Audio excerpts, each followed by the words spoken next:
ምክንያት በዚሁ ስለሆነ ማለት ነው።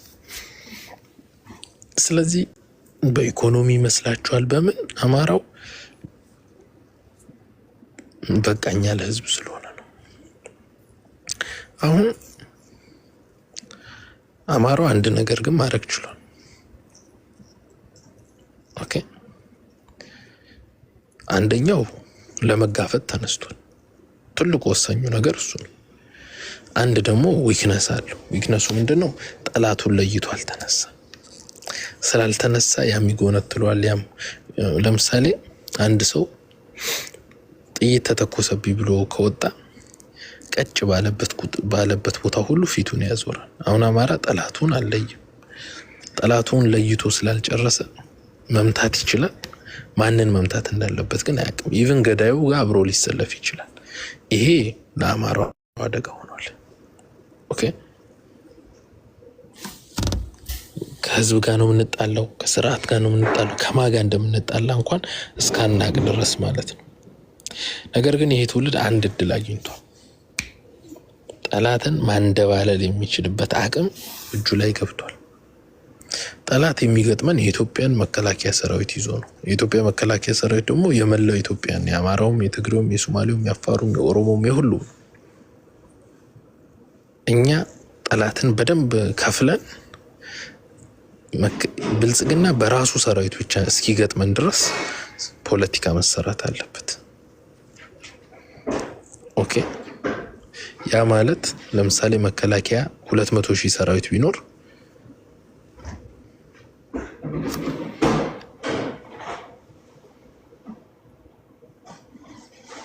እስቲ አዳዲስ 5 ፎሎወር ምናን ይዘው የሚመጡትን ሚዩት አድርጉልኝ።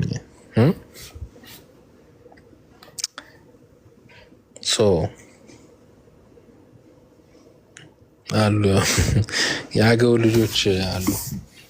ኤኒዌይስ የአገው ሸንጎ ልጆች ከወንድ ከሴት ጉዳይ አይወጡ። በዛ ነው የምትለዩቸው። ወይዘው አይ ዶንት ኖ ኮሜንት ላይ ያሉትን ነው። ኮሜንት ወዲያው አካውንት አዳዲስ እየፈጠሩ ይመጣሉ ለመሳደብ።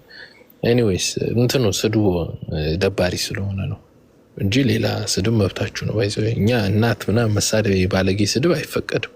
በሌላው ግን በደንብ መሳደብ ጠማማ ምናምን የምትፈልጉት መሳደብ ይቻላል። ኮሜንት ቦክስ ኢዝ ፍሪ። ግን ባለጌ ቤተሰብ መሸከም ያልቻለውን ባለጌ እኛ እንሸከም። እናት የሚሳደብ ይሄ ሰው በወንድና በሴት ባለጌ ነገር ምናምን የሚሳደብ ሰው ስኖት ፕሌስ። ይሄ ፖለቲካ መድረክ ነው። ስለዚህ ለዛ ነው አሁን እድሉ አለው። ፖለቲካ ዊክነን አሁን በጣም ዊክነን ከምታስቡት በላይ። ምክንያቱም ፖለቲከኞቻችን ስታዩ ምናምን ያሳዘናቸዋል። ፖለቲካችን እንዴት ነው የሚመራው? ማን ነው ከፊት እያመጣን ያለ ነው ምናምን ስንድ አማራው ሆታ ውስጥ ገና ነው። የፖለቲካ አቅም እስከሌለ ድረስ ደግሞ በትግል ማሸነፍ አይችልም። ቢያንስ ግን አሁን መከላከል ችለናል።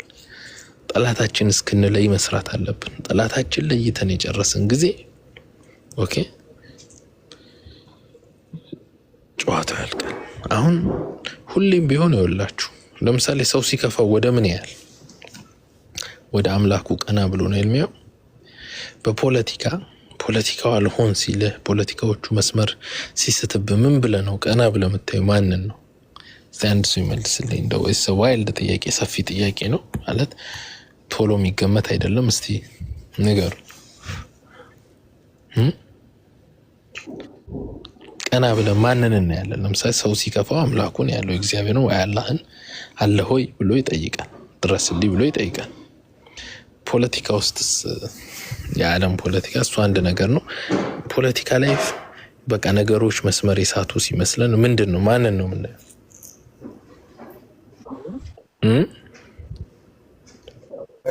ነው ማለት መሸሸጊያችን። ለምሳሌ ሲከፋ አምላክን ነው የምታስበው። ታንኪዩ ከታች አባቶቻችንን ታሪክ ይወላችሁ። አንድ ህዝብ የታሪኩ ውጤት ነው፣ የትናንት ውጤት ነው። አሁን ያለው አቅም የለውም። አይ ነፍጥ አይደለም መሳሪያ ባይዘው ወይ በአሁኑ ዘመን መሳሪያ ሰው መግደያ እንጂ መሳሪያ ማሸነፊያ አይደለም። የለም በመሳሪያ የሚያሸንፍ አሜሪካኖቹም አልቻሉም፣ ራሻዎቹም አልቻሉም ምናምን። ጭንቅላት ዳት ፖለቲካል ማይንድ ሴት ነው የሚያስፈልገው። ያን ደግሞ ለማድረግ ምናየው ማንን ነው? አያቶቻችንን። አፄ ኃይለ ሥላሴ ምን አይነት መሪ ነበሩ? አፄ ሚኒሊክ ያጋጠማቸው ልንገራችሁና ሌሎቻችሁ ሀሳብ ሰጣላችሁ። አፄ ሚኒሊክ ምን አደረጉ መሰላችሁ? ከኢትዮ ጣሊያን ጦርነት በኋላ ድል ካረጉ በኋላ ጣሊያኖቹን ሊይዟቸው ሶማሊያ ላይ ቦታ ነበራቸው። ውይይት አደረጉ። ሶማሊያ ላይ ፈረንሳዮች አሉ፣ እንግሊዞች አሉ፣ ጣሊያኖች አሉ። ሶስቱ በአንድ ነገር ተስማሙ። ለምን ሚኒሊክን ከታች በኩል አንመታውም አሉ። ከሶማሌ በኩል ኦሮሞ ሊያቆማቸው አይችልም። ታውቃላችሁ፣ አማራ ነው ተጋፍቶ የሚያውቁ። ባይዘው ኢትዮጵያ ውስጥ ጦርነቶቻችን በሙሉ ጠላቶቻችን አንድ ሚስቴክ የሰሩት በትግራይ በኩል መምጣታቸው ነው። በትግራይ ሲመጡ ልክ አምባላጌን ሲያልፉ ከጨዋታ እናወጣቸዋለን። ሁሉም ጠላቶቻችን አምባላጌን ማለፍ ችለዋል። ያ ማለት አሁን ከረንት ላይ አማራ የምንለው አካባቢ መጥተዋል ማለት ነው። አሸንጌ ሐይቅን ተሻግረው መጥተዋል። ስለዚህ ልክ ትግሬን አሸንፈውም ይሁን ተስማምተውም ይሁን ተመሳጥረው አልፈው ከአማራ ጋር ሲገናኙ አማራ ጣይ ያደረገ ይመልሳቸዋል። ጠላቶቻችን በሙሉ ሚስቴክ የሰሩት ግን እኛን በየት በኩል ቢያጠቁም በሶማሌ በኩል፣ በኦሮሚያ አሁን ኦሮሞ የምንለው አካባቢ በኩል፣ በአፋር በኩል ምናምን በዛ በኩል ቢመጡ አፋር ጀግና ነው ባይዘው። በአፋር ሳይሆን በሌሎቹ ከሳውዝ ኢስት በኩል ቢመጡ ብንኖሮ በኬንያ በኩል ቢመጡ አዲስ አበባ ይገቡ ነበር። ኦኬ በጣም ቀላል ነው ሆነላቸው። ጌትሚ መጨረሻ ተስማምተው ሊመጡባቸው ነው። አፄ ሚኒሊክ ጨነቃቸው። ይሄ ማለት ከኢትዮ ጣሊያን ጦርነት በኋላ ሊያንበረክኳቸው፣ ሊያዋርዷቸው። ምክንያቱም ቃል ገብቷል በጊዜው የነበረው የጣሊያን ንጉስ አፄ ሚኒሊክን በሳጠራ ውስጥ አስሬ እንደ ወፍ ይዤው እመጣለሁ ያላቸው። እንደ ፓሮቶች አሉ በቦክስ እንደሚሸጡት እንደዛ ይዤው አስሬው እመጣለሁ ነው ያላቸው። አፄ ሚኒሊክ ምን ያደረጉ ይመስላችሁ? አፄ ሚኒሊክ ሄዱና ለእንግሊዝም ለጣሊያንም ለፈረንሳይም አንድ ውሃ በጣም ችግር አለ ታውቃላችሁ፣ ሶማሊያ አካባቢ እና የውሃ ቦኖ ነገር የውሃ ምንድነው ሪግ ማውጫ ማለት ነው ይፈልጋሉ ሶስቱ ለወታደሮቻቸው። እና ከፍተኛ የውሃ ቦታ ያለበት ሽንሌ የሚባል ሽንሌ ዞን የምታውቁት ከሆነ እዛ የሆነች መሬት አለች። እሷን ለእንግሊዞች ሄዶ ሰጧቸው። በሌላ ሰው ደግሞ አድርገው ለጣሊያኖች ሰጧቸው። በሌላ ሰው በኩል አድርገው ደግሞ ለማን ሰጧቸው? ለፈረንሳዮች ሰጧቸው። ሶስቱ እንግዲህ ሚኒሊክን ሊወጉ የጋራ የጦር ልምምድ እያደረጉ ነው። ሶስቱም እዛ ቦታ ተገናኙ። የኔ ነው ውጊያ ጀመሩ።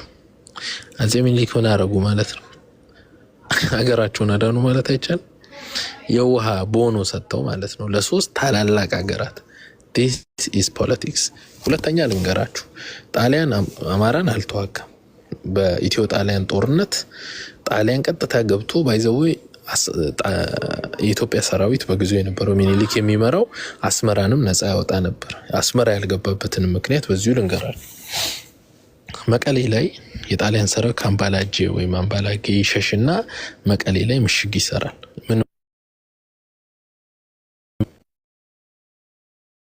እንደ ማርያም ቤተክርስቲያን አለች፣ እዛ ይገባል።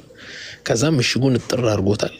ምሽጉ ውስጥ ቁጭ አለ። በቃ 70 ቀን አካባቢ 70 ቀን ማለት ኦልሞስት 2 ወር ከምናምን ሚኒሊክ ጠበቁ። ጣሊያን አልወጣለ። ልክ ሲጠጉ መሳሪያ ስላለው ጣሊያን የኛ ልጆች ይመጣሉ፣ ይረፈርፋቸዋል። በዛ ላይ ጠርሙስ ቆርጦ ዛሬ ቀን በ7 እና በ6 ፎሎወር መከራችን አየነው። በ7 በጠርሙስ ሰባብሮ ሾክ አድርጎ ቦምብ እያደረገ የኛ አርበኞች አለቁ። ስለዚህ በቃ ሚነካ አልሆነም። በቃ ጣሊያን ያችን ይዞ ቁጭ ብሏል። አላማው ምንድነው? ከኤርትራ በኩል ሌላ ሰራዊት እንዲመጣለት ጊዜ እየገዛ ነው። አፄ ሚኒሊክ ደግሞ ሰራዊት በላይ በኩል ያለውን በመረብ በኩል ያለውን ውሃ ዘግቶታል፣ ቆርጦ ይዞታል። ከዛን በቃ ወደ መረብን ሊሻገሩ ነው ፕላኑ። ቀጥታ መቀሌን ዘለው ሊያልፉ። ከዛን መቀሌ ላይ ምን ቢያረዋቸው ጥሩ ይመስላችኋል? መቀሌ ላይ አልወጣለ ሰራዊቱ እና ከአፄ ኃይለ ሥላሴ አባት ጋር አንድ ውይይት ተደረገ።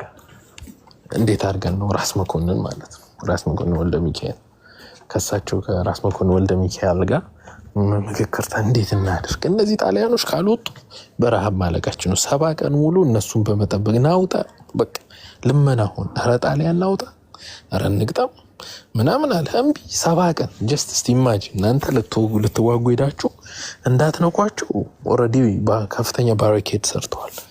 ኪሳራ ነው፣ መሞት ነው። ለ70 ቀን ከምሽግ አንወጣም አሉ። 70 ቀን ሙሉ አፄ ሚኒሊክ ታገሱ። ምግቡ አለቀ፣ እህሉ ማለቅ ጀመረ የሄደው።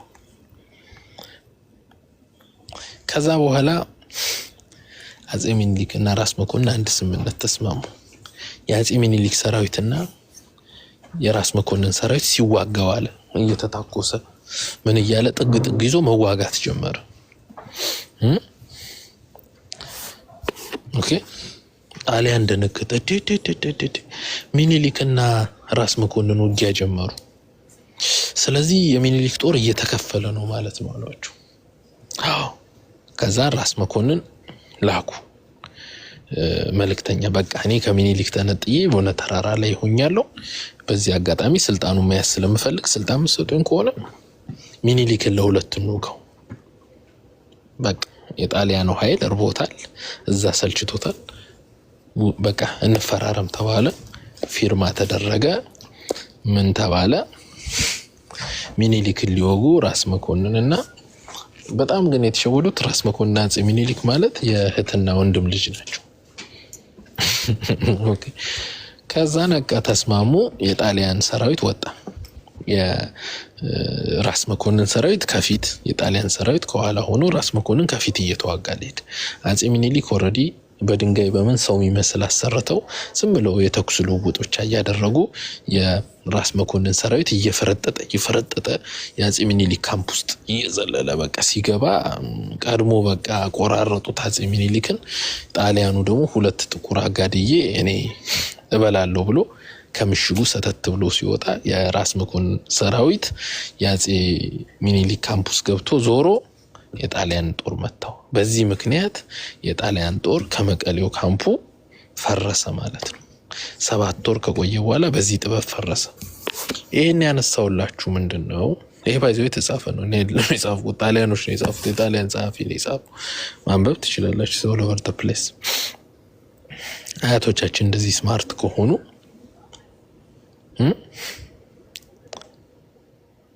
እኛ ስማርት መሆን አሁን በዚህ ውስጥ በሁለቱም ሐሳቦች ውስጥ አብዛኛው የጠላት ኃይል ነው ሚስቴክ ይሰራው። ኢቭን አፄ ሚኒሊክ አንደኛው ውጊያዎች ላይ ሁለት የሚፎካከሩ የጣሊያን አርሚ ጄነራሎች ነበሩ፣ ባዶጋሊዮና ሰምቲንግ። አንደኛው ደግሞ እንደዚህ ሁለቱ ሰራዊት እርስ በርስ እንዲዋጋ አድርገውታል። እርስ በርስ ማለት በራንክ ይለያያሉ። የውስጥ ችግራቸውን አስጠንተው አውቀው አንዱን ይገጥሙትና ያፈገፍጋሉ። ከዛ በኋላ ብቻ ሌላኛው ኃይል ቆርጦ እኔ ነኝ ምደመስለው በሚል እርስ በርስ ፍላንክስ ተደራርጎ እስከ መማታት ደርሷል አፄ ሚኒሊክ። ኦኬ በተለያየ መልኩ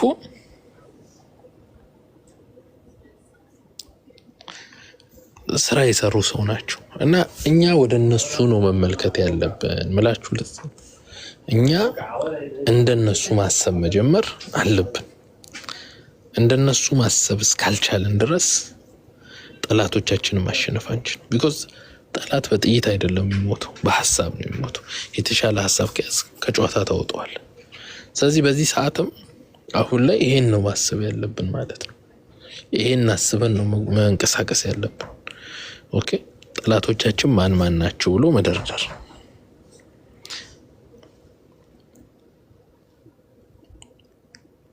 ኦኬ ከዛ በኋላ ነው ወደፊት መሄድ እና ፖለቲካ ምንም በአማርኛ ፖለቲካ ትርጉሙ በአማርኛ እስቲ ምንድነው የሚነግረው?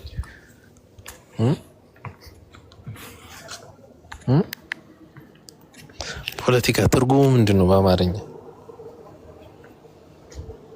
ፖለቲካል አናሊስት እኔ ዳይሬክት ትርጉሙ የሚመስለኝ የሴራ ትንተና። ፖለቲካ ደግሞ ሴራ ነው። ሴራ ማለት መጠንሰስ ማለት ነው። ሴራ ማለት ልክ እንደ ጠላ እንደ ጠጅ ጥንስስ ማለት ነው።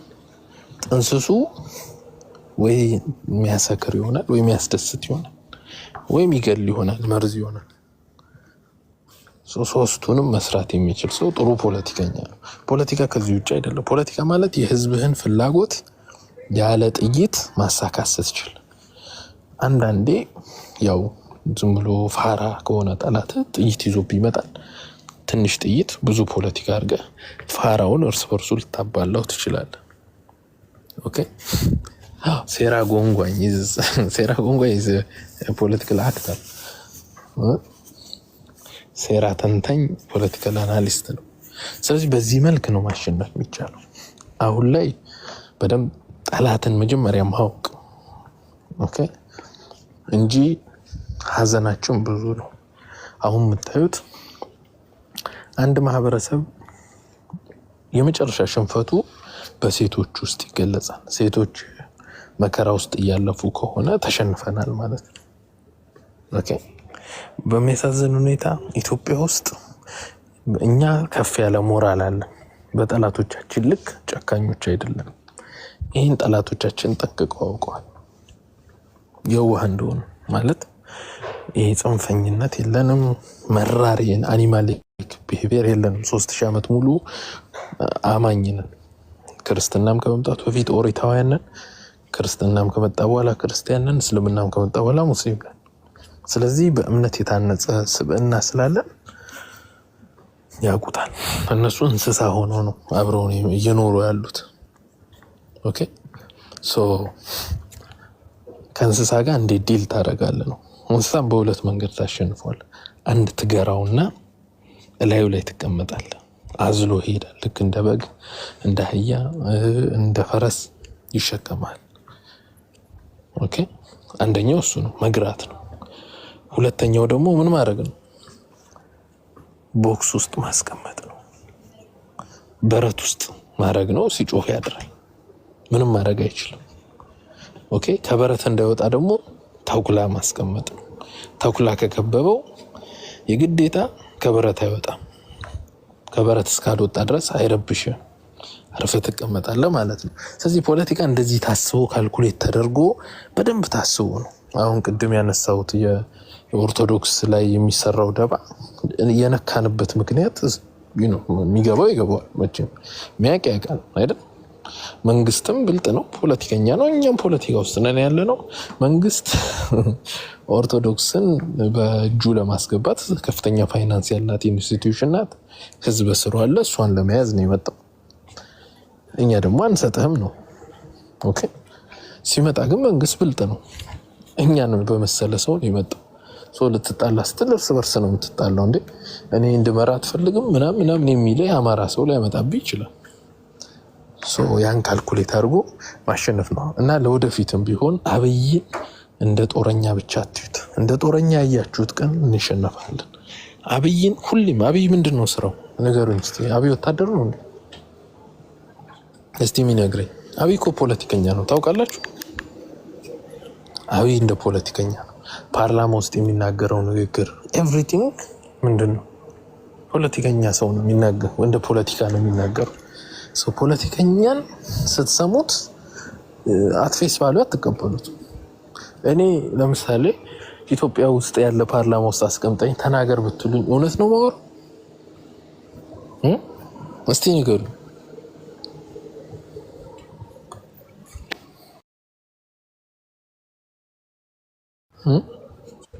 እውነት አወራለሁ አላወራም? ማለት ስኮር አድርጌ ነው መውጣው የምፈልገውን ነገር። ይሄ ነው ሪያሊቲ። ስለዚህ ሰውየው ፖለቲከኛ ነው። ሪፖርቱ፣ ንግግሩ፣ ኤቭሪቲንግ ማለት ነው። ያ ማለት በየትኛውም የአብይ አህመድ አሊ ወይም የብልጽግና ሚዲያዎች የሚተላለፉ ነገሮች በሙሉ ምንድን ናቸው? በፍቃድ መጀመሪያ የምጠይቁት በምንድን ነው የተላለፈው? በኢትዮጵያ ሚዲያ። ያ ሚዲያ የመንግስት ኢንፍሉዌንሱ ምን ያክል ነው? 2 በስህተት የሚሰራ ነገር አለ ወይ? 3 ዩጎ ሄድ። ከዛ በኋላ ኦኬ ታስቦ ነው ሁሉም ነገር የሚሰራው፣ አጀንዳ የሚሰጠው። አሁን ሰሞኑን ካያችሁ አማራ ባክ ቱ ባክ አጀንዳ ተሰጥቶታል። ሰው የሚሞትበት ሰው የሚመስለው 2 ሰው ይጣላል፣ 3 ሰው ይጣላል። የሆነ ብቻ የሚመጣው አጀንዳ በዛ አማራው ሰክኖ እንዳያስብ ማለት ነው። ከዚህ በኋላ በቅርቡ ያለው ውጥረት አለ አይደል? አብይ ከኤርትራም ከትግራይም ከኛም ምናምን ያለው ተለያዩ ውጥረቶች አሉ። ከዚህ በኋላ ትግራይም አጀንዳ ይሰጠናል፣ ኤርትራዎች ላይሰጡን ይችላሉ። የኢትዮጵያ ፖለቲካ ውስጥ ብዙ አክቲቭ ስላሉ አብይም ይሰጠናል ወይም ብልጽግና ይሰጠናል። እኛ መስጠት እንችላለን ወይ ነው ይኸውላችሁ። ኢትዮጵያ ውስጥ አክቹዋሊ ኢትዮጵያ ውስጥ ነው በየትኛውም ቦታ ትልልቅ አክሽኖች ሲደረጉ የህዝብን አይን ከዛ አክሽን ለማውረድ የተለያዩ ነገሮች ይደረጋሉ።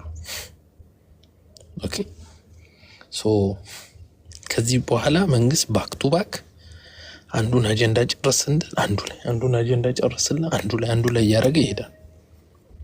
ኦኬ በእነዚህ በሁሉም አጀንዳ ውስጥ ተመሳሳይ ሰዎች የአጀንዳው አካል ሆነው ካያቸዋቸው የመንግስት ሰዎች እነሱ ታዲያ አንድ ሰው እኔንም ከነደፈኝ ከሌላም ሰው ጋር ከተነደፈ የሚቀጥለውንም ሰው ከነደፈ ሶስቱም ትልልቅ አጀንዳ ከሆነ ምን ይባላል? በኮመን ዲኖሚኔተር ማለት ሁሉንም የሚያካፍል ማለት ነው።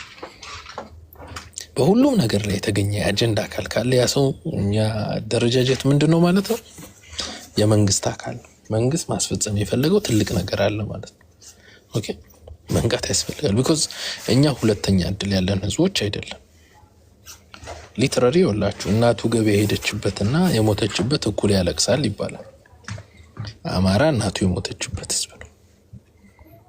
ብዙዎች ደግሞ እናቶቻቸው ገበያ ሄደችባቸው ጋር እኩል እያለቀስን አጀንዳውን ለኩት። አጀንዳው እንደው ከአማራ ትግል ጋር ይገናኛሉ። ኦኬ ያንን ካልኩሌት ማድረግ ነው እና ይሄንን እስካልነቃን ድረስ ግን 50 ዓመት ታግለናል። ይቀጥላል በደላችን። አናሸንፍ። ማሸነፍ ግዴታ ነው።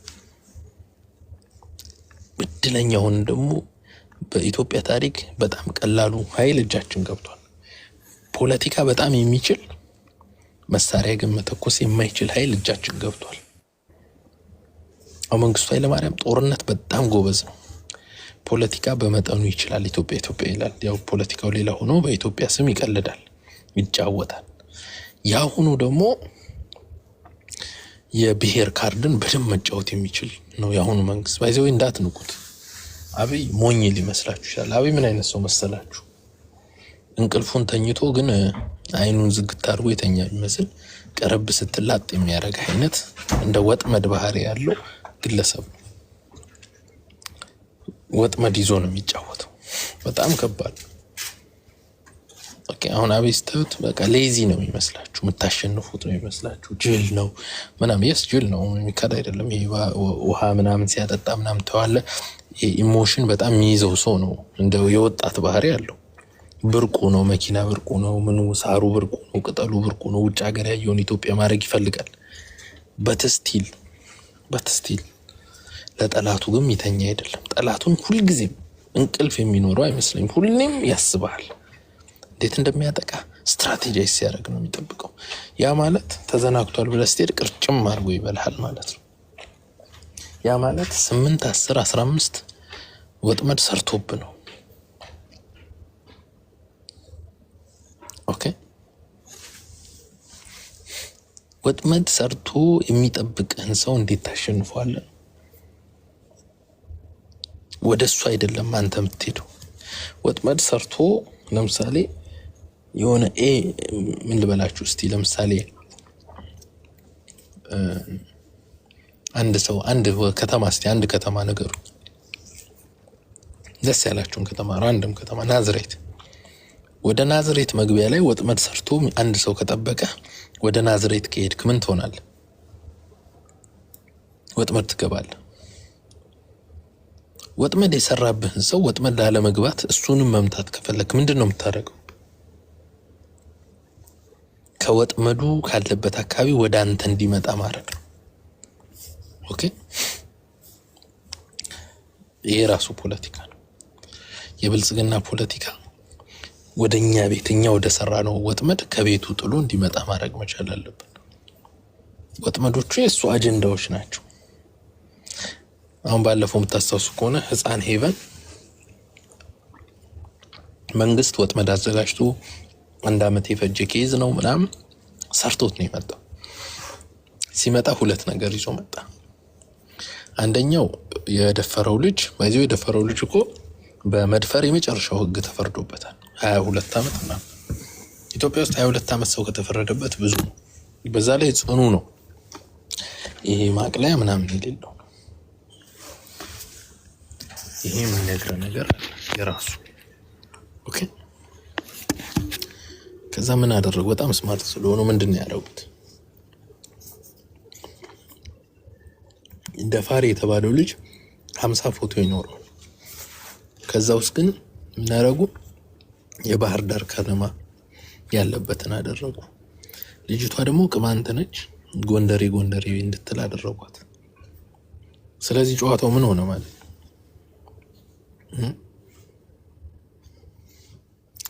ጎጥ ሆነ ማለት ነው። አሁን ገባችሁ ጨዋታው? that was the plan.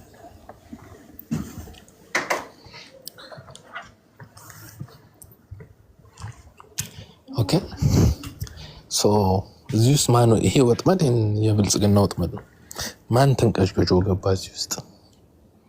ቤተልሔም ዳኛቸው ሙሉ የጎጃም ጎጥን ይዛው ገባች። ልጁ ደፍሯል የተባለ ሰው የሰፈሬ ሰው ነው ብላ ዲፌንድ አታረግም አይደል? ሞኙን ይዛው ገባች። ልጅቷ ጎንደር ናት። ጎጃምና ጎንደር ጎጥ ጸብ ነው ተብሎ ይታሰባል። ቤተልሔም ዳኛቸው ደግሞ ሞኝ ናት። እንደ ሙዚቃውን የመሰላት ተንደርድራ ገባችለት። ከዛ እነማ ተከተሉ ማለት ነው። እና ይሄ ማን ነው ስሙ? ይሄ እና ጃል በያ ነው ምናምን ማን በያ ነው የሚባለው something አባ በያ የገጣሚው ልጅ ማለት ነው። እነሱ ምናምን ተረባረቡ። እናትየዋም የልጇን ሀቅ በልታ ቻው አለች። በዚህ ማን አተረፈ? ብልጽግና። ኦኬ በዚህ ማን ተጎዳ? የጎጃምና የጎንደር አማራ ተጠዛጠዘ። የአማራ አንድነት ምን ሆነ? ዲተሬት አረገ። ኪሳራ በላው ማለት ነው። ቀጥሎስ ወደ ምን መጣ?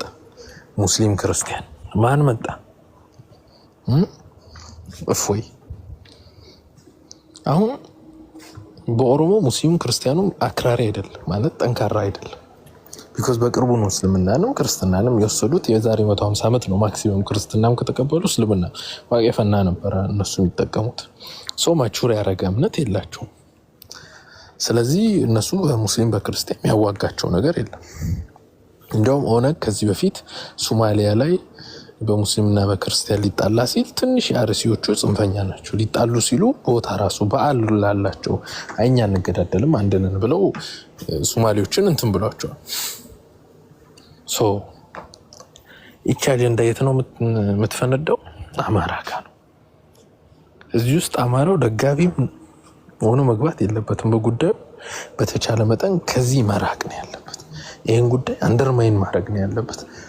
በጣም አግጥጦ ጥርሱ ከመጣ ደግሞ መቃወም ነው ያለበት። በአሁኑ ቢያንስ ትንሽ ሰርቫይቭ አድርገናል። አማራው አምልጧታል እችን ወጥመድ። ሜቢ አማራው የእምነትን ጉዳይ ኦልሬዲ ስላሸነፈው የዛሬ 4 ዓመት ምናምን የአማራ ብሔርተኝነት አሸንፎታል ብዬ አስባለሁ። 3 ዓመት እንደዚህ ምን ልላችሁ ነው? አሁን ከዚህ በኋላ ባይዘው የብልጽግና መንግስት ስኮር እያደረገ ነው። ብዙ ትልልቅ አጀንዳዎችን እያመጣ ነው። ይቀጥላል። ቢኮዝ አንዳንዴ እንዴት ነው ጣመኝ ድገመኝ ነው። የሆነ አጀንዳ ሲሳካ የምታስታውሱ ከሆነ ብልጽግና አጀንዳ ለመስጠት ከሞከረ ወደኋላ ብሎ አያውቅም። ደራ ላይ ትዝ ካላችሁ ሊጨፈጭፍ ኦሮሞዎች ከብልጽግና ጋር በደንብ እንዲቆሙ ሊያዋጋ ምን ሊል ያልሞከረው የለም። ሲከሹበት ቆይቷል። ኦኬ የዚህ እዛች የህፃን ሄቨን ሰርቶለታል። የእፎይ ሰርቶለታል። እኛ ላይ አልሰራም፣ ግን ቶታሊ ይሄ ሞኛ ኢትዮጵያኒስት ላይ ሰርቷል። ስለዚህ ሁሌም ቢቻል ነው ቀድሞ መምታት ጠላትን፣ ካልተቻለ ደግሞ ወጥመድ አዘጋጅቶ ና ማለት ነው። ና እያልክ መጥራት ነው። እኛ ብዙ እንደዋና አማራ ብዙ ጠርተ ነው መንግስትም እንፈልገው ጉድጓድ ከተነው እናውቃለን በተለያየ ቦታ ላይ። ተሳክቶልናል። ይሄ ድል ነው። ብዙ ጊዜ መንግስት ሰንሰፍስፎ ገብቶልን ያቀለል ያሰብነው ወጥመድ። ስለዚህ በዛ መልክ ነው የአማራ ትግል መቀጠል ያለበት። ኦሊኖል የአማራ ትግል መሪ ይፈልጋል። ታውቃላችሁ አይደል? አንድ የጋራ መሪ ይፈልጋል። ግለሰብ አይደለም፣ ድርጅት። ድርጅቱ እንዴት መዋቀር አለበት? በኮሚቴ ምናምን ብለን እኛ እንደ ሀሳብ ሰጥተናል። ሌላው ማቅረብ ይችላል። ግን አንድነት አስፈላጊ ነው። ኦኬ፣ አንድነት ግዴታ ነው። ትክክለኛ አንድነት፣ ሪል አንድነት። አንድነቱን ለመመስረት አንድ ነገር ብቻ ነው የሚያስፈልገው። አንድነት የሚመጣው በጋራ ጠላት ነው።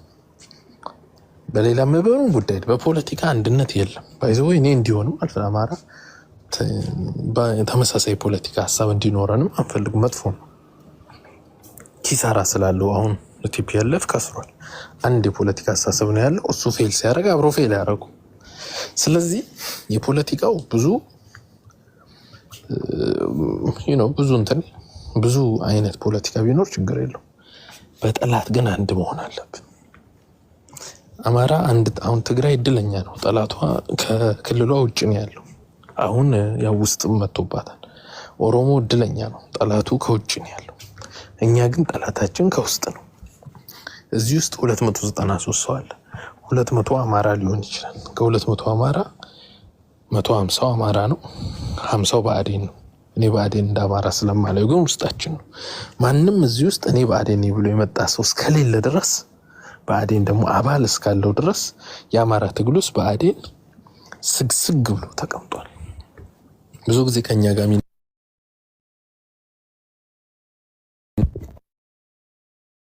ያኮረፈውም ያላኮረፈውም ብአዴን ሰው ሁለት ነው። የአማራ ትግል ከውስጥም ከውጭም ነው ጠላት ያለው። ከውስጥ ብአዴን፣ ከውጭ ብልጽግና። በሁለቱ ላይ ተመሳሳይ አቋም ያለው ኃይል 60 ሆነ 70% ተደራጅቶ ከፍት ጠንካራ የሚባል የፖለቲካ ኃይል መገንባት አለበት በፍጥነት። የፖለቲካ ኃይል ማለት የወጥቶ ትንተና መስጠት ምናምን አይደለም። እሱ ማንም ሊያደርገው ይችላል። አቋም የሚይዝ ፖለቲካ ኃይል ማለት የፖለቲካ ፕሮግራም ኖሮት ፊት ለፊት ሳያፍር ይሄ በሁለቱም ካርድ መጫወት ምናምን አይደለም። ይሄን እፈልጋለሁ፣ ይሄን አልፈልግም፣ ይሄን ይሆንልኛል፣ ይሄን አይሆንም ብሎ ፊት ለፊት አቋም የሚይዝ ማለት ነው። እና ፖለቲካሊ ጎበዝ ይሆን ይሄ ተፈትኖ ያለፈ ንግግሩ ከስሜታው እንደ ጌታቸው ረዳ ፖለቲካ ችሎታ ቢኖርም ግን ዋጋ ያስከፍለዋል። የትግራይ ህዝብ እንደዛ መሆን የለበትም። ቅሞ ምናምን የማይገባ ማለት ነው። ጌታቸው ረዳ ችሎታ ቢኖረው ቅሞ ነው የሚገባው። ሰው ብዙ ሚስቴክ ይሰራል ማለት ነው።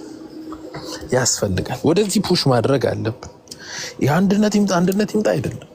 አንድነት በትክክል የሚሰራ ኦፕሬቲንግ አንድነት ነው። ከሌለ መክሰር ነው። ኦኬ ሶ ወደ አንድነት ስንመጣ ያው የኮሚቴ አንድነት ነው። ኮሚቴ ማለት ሁሉም ኃይል መወከል አለበት። ከዛን እኩል በምክትል ፕሬዚዳንት ማዕረግ በጋራ ለምሳሌ የውጭ ጉዳይ አንድ ሰው ሊሆን ይችላል። የምን ሁሉም ግን እኩል ስልጣን ይኖራቸው። ሁሉም በዲፓርትመንት ማለት ነው። በመምሪያ ትግል ባይዘው በመምሪያ ነው የሚመራው። ከዛ ዲፓርትመንት ይሆናል። 10 ዲፓርትመንት፣ እኔ 12 15 ድረስ ዲፓርትመንት ቢኖር የጦር ክፍል ኃላፊ፣ ሎጂስቲክስ፣ ስልጠናና ምናምን፣ ፖለቲካ ዘርፍ ኃላፊ፣ የውጭ ጉዳይ፣ ፋይናንስ እና ገንዘብ ስብሰባ፣ ሁሉም ግን ምን መሆን አለባቸው? የምክትል ፕሬዚዳንት ማዕረግ ይኖራቸዋል። ከዛ ፕሬዚዳንት አይኖርም ማለት ነው። ከዛ ሁሉም ሰው አንድ ድምፅ ዋን ቮት ይሆናሉ። ስለዚህ ምን ይሆናል? በካቢኔ ይመራል ማለት ነው። አለቀ። ፕሬዚዳንት ሳይኖራቸው አዲስ አበባ ይደርሳሉ ማለት ነው። ስለዚህ ምንድናቸው? ቲም ናቸው። ሲንቀሳቀሱ 20 ሰው ምናምን ሆኖ ነው አንዱ ቲም ማለት ነው። አለቀ። ሁሉም በዲፓርትመንቱ ይሰራል። አንድ ዲፓርትመንት 20 ሰው ሊኖረው ይችላል። 20ውን ሰው ይዞ ከሸዋም ከጎንደርም ከክልሉም ውጭ እኩል አድርጎ ቲም ይገነባል። ሁሉም የራሱ ቲም ላይ ፎከስ ያደርጋል። አለቀ። ከዛ በኋላ ኦልሬዲ ምን ኖረማ ድርጅት ነው። ለምሳሌ 18 ዲፓርትመንት ቢኖር አንድ ዲፓርትመንት በውስጡ 25 ወይ 20 ሰው ቢኖረው 20 ሲባዛ በ18 360 ማለት ነው። 360 አመራር አለን ማለት ነው። ስራ አስፈጻሚ አለን ማለት ነው። 360 አለን ማለት ነገ ስልጣን ብንረከብ 360ውን በሙሉ እንደረድረዋለን ስልጣን ውስጥ ማለት ነው። ሰው አያንስን። ኦኬ ክልሉንም እንደዛው። ይሄን እስካላረግን ድረስ ገሌምራ በሚል ይሄ አሁን ባለው ይሄ እንትን ፋፍዴን እንትን ምናምን እያሉ በመጣላት እንትን ምናምን በሚለው አይሆንም። ግን ሁሉም አብሮ ለመስራት በብአዴን ላይ ተመሳሳይ አቋም ያስፈልጋል። ቢኮዝ ምንድነው በሽታ ይዘህ መቼም ጸሎት አትገባም አይደል? ጸሎት ስትሄድ መቼም ጫት ይዘህ ጸሎት ቤት አይገባም። ቢራ ይዘህ ጸሎት ቤት አይገባም። ኦኬ አለቀ። ብአዴን ተይዞ አንድነት የለም። በዚህ ላይ በፍጥነት ተስማምቶ ማድረግ አለበት። ይሄን ለማድረግ ህዝቡ ፕሬሸር ማድረግ አለበት። ኦኬ ህዝቡ ፕሬሸር ማድረግ አለ። ህዝቡ ፋኖች በዚህ ፋኖ አመራሮች መቀጥቀጥ አለባቸው በደንብ እስካልተቀጠቀጡ ድረስ ወደ አንድነት አይመጡም። የጎደለባቸው ስለሌለ አብዛኞቹ የፋኖ አመራሩ ወርቅ መስለዋል፣ አምሮባቸዋል። ምግብ አልጎደለባቸው፣ መኪና አልጎደለባቸው። ትናንት ከሚኖሩት በተሻለ ይኖራሉ። ኦኬ ስለዚህ አንድነት ባትለው አይደንቀው። ቢካዝ ኦልሬዲ ኮምፈርት ዞናቸው ውስጥ ነው ያሉት። ተዋክቶም ወደፊት አድቫንስ አያደርጉ። ስለዚህ በደንብ መቀጥቀጥ አለባቸው፣ ኃላፊነት መውሰድ አለባቸው። የ70 ሚሊዮን እጣ ፈንታ እጃቸው ላይ እንዳለና እዚህ ላይ የሚያደርጉት መቀለድ አንዳንዱን ምናምን እያሉ የሚሰሩት ሚስቴክ የአማራን ህዝብ እንደሚያስበላው የአማራ ህዝብ ማሳወቅ አለበት። ያ ማለት በደንብ ከዚህ በፊት አይተውት በማያውቁት ደረጃ መተቸት አለባቸው። አንድ ነገር እስኪያሳኩ ድረስ ወደ አንድነት ራሳቸውን ኢጓቸውን ሰብረው እኔ መሪ ልሁን ከሚለው እኔ ታዛዥ ልሁን በሚል አፕሮች እስኪመጡ ድረስ አማራው መቀጥቀጥ አለበት። አሁን የምናረገው እንትና ተነካ እያልን ሽሩሩ እያልን ከሄድን ምንም ችግር የለው። እንትና ተነካ የምትሏቸው ሰዎች መጨረሻ መዳረሻቸው ከሀገር ውጭ ይሰደዳሉ። ሲሰደዱ ግን ባዶ አይሰደዱ። ምርጥ ሳንቲም ይዘው ይሰደዳሉ። ምርጥ ብር ይዘው ይሰደዳሉ። ያልተሰደዱት ምርጥ ስራ ይሰጣቸውና ይደራደራሉ። እንደነ በለጠ ሞላ እኛ ደግሞ ለአማራ ህዝብ እናግዛለን ያሉት የዋዎቹ ደግሞ እንደ ኦነግ በየጫካው ይንከራተታሉ። የአማራ ህዝብ ምን ይሆናል? እንደ ማህበረሰብ ይዋረዳል። ከሽንፈት በኋላ የሚመጡት ጎንደር፣ ጎጃም ምናምን ብለን እንጣላለን። ቢኮዝ ስትሸነፍ እርስ በርስ መበታተን ነው፣ መናናቅ ነው። ጠላት ይንቅሃል፣ ረሃብ ይመጣል፣ ኢኮኖሚካል ፕሮብሌም ይኖራል። ለማኝ ትሆናለህ፣ ተስፋ ትቆርጣለህ፣ እየተሰቃየ ትኖራለህ። አሁን አማራው ይሄ ይሻላል ወይስ አመራሮችን ቀጥቅጠህ ጆሮአቸውን ቆንጥጠህ? ቢኮዝ አንድ አመራር ራሳ እኮ የፋኖች እኮ የራሳችሁ ስራ ነው። እኛ እኮ ከዚህ መምከርም አያስፈልገን። አንድነት አምጥተው ድርጅት መስርተው መምጣት ሲገባቸው ለተራው ለትንሹ ለትልቁ እኮ ወጥተው እርስ በርስ የሚሰዳደቡ ናቸው። ሁሉም ነፍስ እየገበሩ ወጥተው እንትና እንዲያርጎኝ ምሪ ወጥቶ ኮርኔል ፈንታው ሙሐቤን ይሳደባል ምናምን ጅል ነው የሆኑት። በደንብ መናገር አለብን ራሳችንን ከወደድ እንደ ህዝብ። የአማራ ህዝብ 70-60 ሚሊዮኑ ይኑር ብለን ከወሰን ካልወሰንን ግን ችግር የለውም፣ እሽሩሩ እንላለን። እኛም የተለመደውን የስቃይ ኑሮ እንቀጥላለን ማለት ነው። በአሁኑ ግን አፎርድ ማናረገው ነው። በፊትስ መንግስት ጠላቶቻችን ያዝኑልናል፣ አልተኮስንባቸውም። አሁን ጠላቶቻችን ላይ ተኩሰናል። እጃችንን ከሰጠን አይለቁንም፣ ያዋርዱናል ከምታስቡት በላይ። ኦኬ እና እዚህ ላይ መስራት አለብን ማሸነፍ ከፈለግ። ሌላ ብዙ ሰፊ ነገር አለ። ያው እዛ ስብሰባው ላይ ምናምን በደንብ እናነሳቸዋለን እነሱ ነገሮች። በዚህኛው ላይ ግን በፖስተሩ ላይ ያው እናዝናለን ለእህቶቻችን። የተፈጠረው ነገር በጣም ልብ ይሰብራል። ግን ውስጡ የሆነ ወጥመድ አለው። ሰከን ብሎ አይቶ የብልጽግናን አካሄድ አይቶ ከዛ ሪያክት ማድረጉ በስነስርዓት አሪፍ ነው። አላቅም እንትኗን ትኩስ ድንቿን ማጅ ላይ እንደሚወረውራት አላቅም። ትኩስ ድንቿ እኔ እንደሚሸተኝ አማራው ላይ የምትወረወር ይመስለኛል። ሰው ለመቀበል አንዘጋጅ፣ ብልጥ መሆን ያስፈልጋል። ሞኝ ብዙ ስላለ እነሱ ይቀበልና ቤተልሔም ዳኛቸው ይቀበሉታል፣ ችግር የለውም። ሰሞኑን ይሰጣቸዋል ጥሩ አድርጎ የምታዩት ይሆናል ማለት ነው። ቴንክ ዩ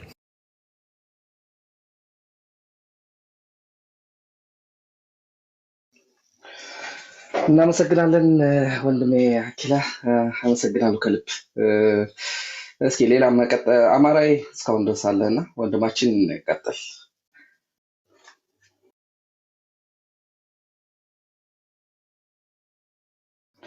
ይሰማል? አማራ ነኝ። አማራ ይሰማል። ኦኬ ወንድሜ። አኪላ ተናግሮ መቀጠል እጅግ ከባድ ነው፣ ግን ጀስት ሀዘኔን ለመግለጽ በፖስተሩ ላይ በተለጠፈችዋ ወይም በወቅቱ እንትን ላይ ለመግለጽ ነው። በእውነት ልብ ይሰብራል፣ እጅግ ያሳዝናል። ግን ደግሞ እንደ አሁን አኪላ እንዳለው ባለፈውም ህፃኗ ተደፍራ የነበረችውን እናት መንግስት እንዴት ፖለቲካ እንደሰራባት ቤት እንደሰጣት አይተናል። በዚችም ላይ በጣም መንግስት ጨካኝ ስለሆነ ገሎ አብሮ የሚያለቅስ ስለሆነ ሴም አይነት ስትራቴጂ ሊጠቀም ይችላል የሚለውን የአኪላ ግምት ወይም በፖለቲካ ሀሳብ ይንቀሳቀሳል ብሎ መገመት በጣም ትክክል ይመስለኛል። እንደ ማህበረሰብ ግን እኛም በእውነት ሊደረስላት ይገባል። መንግስት ለፖለቲካ ፍጆታ ቢጠቀምበትም ብዬ አስባለሁ። አድራሻዋንም ምንሆንም ስላልገለጸ የደበቀበት ምክንያት ይኖረዋል። ሁለተኛም ደግሞ ዩኒቨርሲቲውንም ራሱ እንድትናገረ ወይም የተናገረችውን ቆርጠው ነው ያወጡትና there is something behind ነው ለማለት የምችለው። ግን እጅግ ይሄ የተገለጠው ግፍ ነው። በእውነት እግዚአብሔር ያያል። አብረዋት ደግሞ ከዩኒቨርሲቲው የተሰደዱት እነዛ ህፃናት ወጣቶች ደግሞ አካላቸው ተቆራርጧል ብላ ስትናገር እና የሌሎቹን ስቃይ ደግሞ ስናስበው ከድንጋይ የሚከብድ ልብ ላይ የሚሰማ በጣም ትልቅ ሀዘን ነው ያለው። እንደ ጠቅላላ ሁኔታውን ስናየው ግን ይሄ ሲምፕተም ነው ማለት የጉዳታችን ማሳያ ነው። በደንብ በሽታው ግን እጅግ ያልተነገረላቸው ማለት ናቸው። ውስጥ ያሉ በስቃይ ያሉ ሞተው የቀሩ በአውሬ የተበሉ እንደውም እንዲህ ተደርድረው ደግሞ አንድ ምንድነው ቀሚስ ለብሰዋል እናቶች፣ ሽማግሌዎቹ ጋቢ ለብሰው በወንዝ ዳር ልክ ኢትዮጵያኖች ክርስቲያኖቹ እንደታረዱት አይነት አሁን አሰልፈው ሲገሏቸው የሚያሳይ አንድ እንትን አለ እና በጣም ነው የዘገነነኝ። ይሄ ሁሉ የአማራ ግፍ አሁን እያመጡት ነው፣ ገና ተከታታይ ያመጡታል። እንደተባለው እኛ ልባችን እንግዲህ ከመድማትና ከሀዘናችንን እዝን ከመቀመጥ በዘለለ በእውነት ስሜት ባይኖረን ነው ስህተቱ። ስሜት ሊኖረን ይገባል እዚህ ላይ። ስሜታችን ግን ውጤት የሚያመጣ መሆን አለበት ነው። ስሜት የሚመጣው በእውቀት ስንንቀሳቀስ ነው፣ በዓላማ ስንንቀሳቀስ ነው። አሁን ቅድም ማነው አኪላ በደንብ ገልጾታል። መጨመር አይቻልም ብያለሁ፣ ግን እንደው ሰምራይዝ ለማድረግ ካልሆነ በስተቀር ማለት ነው።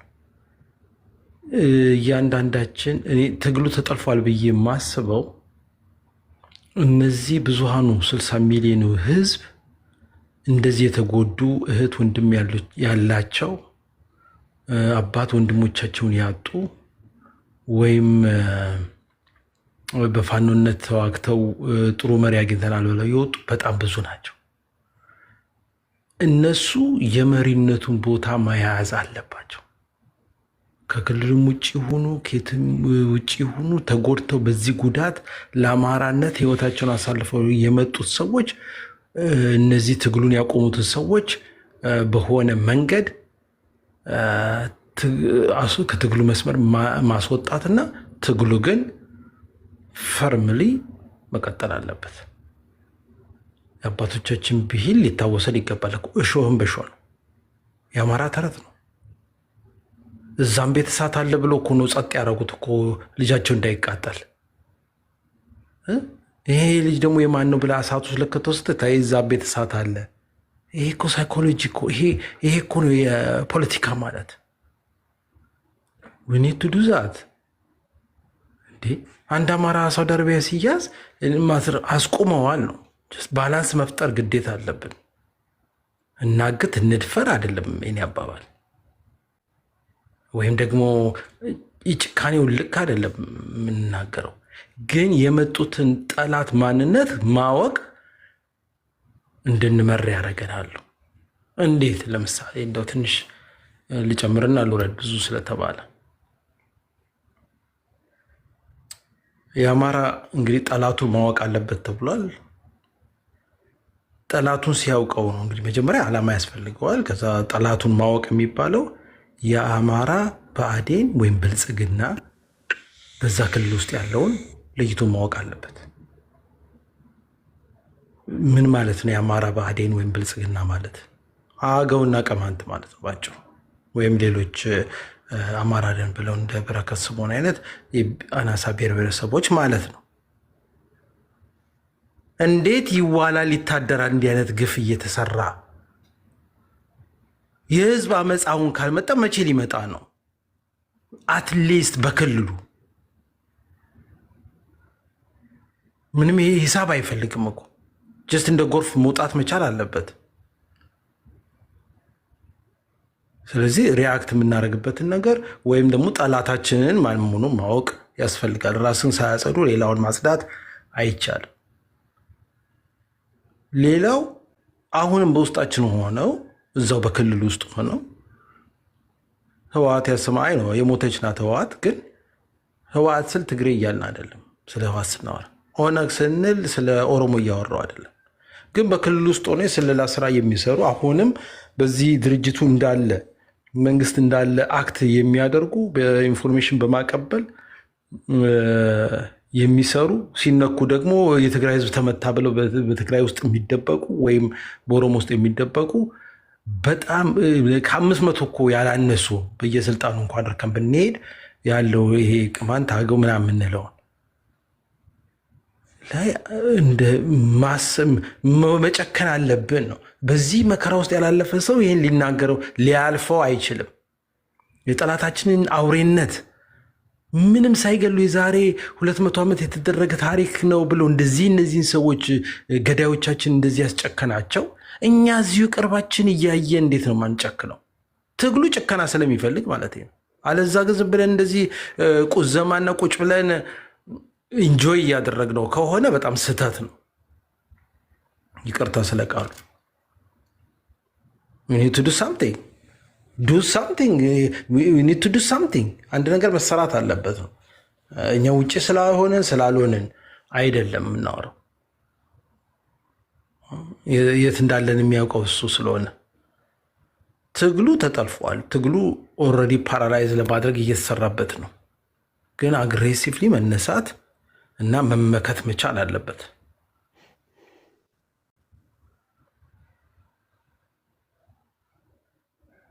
ስለዚህ እኔ እንደ ትልቅ ችግር የምወስደው አኪላ ላይ የሚጨምረው ነገር ማጥራት ትግላችን ላይ ህወሓት እኮ ድሮ የዛሬ 60 ዓመት ነው የጀመረው። አንድ አማራ እኮ በዛች በሚያደርጋት በቀበሌ ስብሰባ የሚሆን በቲም በሴል በሚባለው ውስጥ እንኳን አያስገባውም እኮ። የፖለቲካውን የጨዋታውን ሮል ያወጡት እነሱ ናቸው። በዛ መንገድ ነው የሚያስቡን። እኛን ደግሞ የሳሉት ደግሞ ኤግዚስት ማድረጋችን ራሱ አይቀበሉም። አማራ የሚባል የለም ብለው እስከ መካድ የደረሱ ፍጥረቶች ናቸው። ሰው አይደሉም ብለው ስላሰቡ እኮ ነው እንደዚህ አይነት ጭከና ስራ የሚሰራብን። እንደ ሰው ስለማይቆጠር ነው። ያንን ሜንታሊቲ የፈጠረው ደግሞ ሰው አይደሉም ብሎ የነገራቸው ሰው ስላለ ነው። እነሱም እኮ ሰው ናቸው አይደል? እንዲያም ያስጨከናቸው ነገር የተሰራባቸው ነገር ነው። እኛ ግን የሚያስጨክነን እውነታው ነው። እንዴ ጣሊያኖች ምን ስላደረጉ ነው እኛ ጠላት ብለን ስንገላቸው ጽድቅ የሚሆነው? ከለራቸው ነው እንዴ? ቤተ ክርስቲያን ተዋጎ ብላ እንድታዘን የምንፈልገው? ከዚህ በላይ ምን ይደረግ? ባድዋ የተዋጉትን የዘመቱትን ስለ ወላጆቻቸው፣ ሚስቶቻቸው፣ ትዳራቸው፣ ልጆቻቸውን ለመጠበቅ የተዋጉትን ሰማዕት ብላ ነው የምትሰየው። ከዚህ በላይ ምን ታደርግ ቤተክርስቲያን? ምን ጦር አዋጅ እንድታውጅ ነው? ሴቶቻችንም ማግባት የለባቸውም። ወንድ ያልሆነ ወንድ ማግባት የለባቸውም። ወንድ ማለት ብድር ምላሽ መሆን አለበት። አለበዛ እኔ አማራነቱ አይታየኝም ባህላችን ስላይደለ። ዘራፍ ብሎ ማነው የነፈቀ በተተው ብሎ እኮ ነው ስለናቃው ብቻ በአይኑ ስለገላመጠው ጥይት የሚተኩሰው። እኔ ያደግኩበት ጋር እንደዚህ ነው። እና ኒድ ቱ ወርክ ሃርድ። እና ይሄ እውነትም ቅድም አኪላ ልቤን የሰበረው የሽንፈታችን መገለጫ የሴቶቻችን ጉዳት ነው በእውነት። እናታችን ሴት ናት፣ እህት አለን፣ ልጆች አሉ። እንዴት እንደዚህ ይኮናል? ሶሪ ወሬ ስላበዛው ጨርሻለሁ።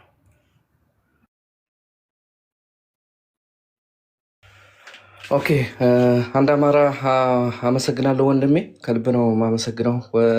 ለማስታወስ ያክል እንግዲህ የሚመጣው እሁድ መጋቢት 21 በኢትዮጵያ አቆጣጠር 2017 ማለት ነው፣ ወይም ደግሞ ማርች 30 የአስቸኳይ የአንድ አማራ ዓለም አቀፍ 3ኛ ስብሰባ ይደረጋል። ሁላችሁም በዙም ሚቲንግ መገኘት ትችላላችሁ። እዛ ላይ መሳተፍ ይቻላል ማለት ነው እና ሁላችሁም እንድትሳተፉ ጥሪ አንድ አማራ ያቀርባል ማለት ነው።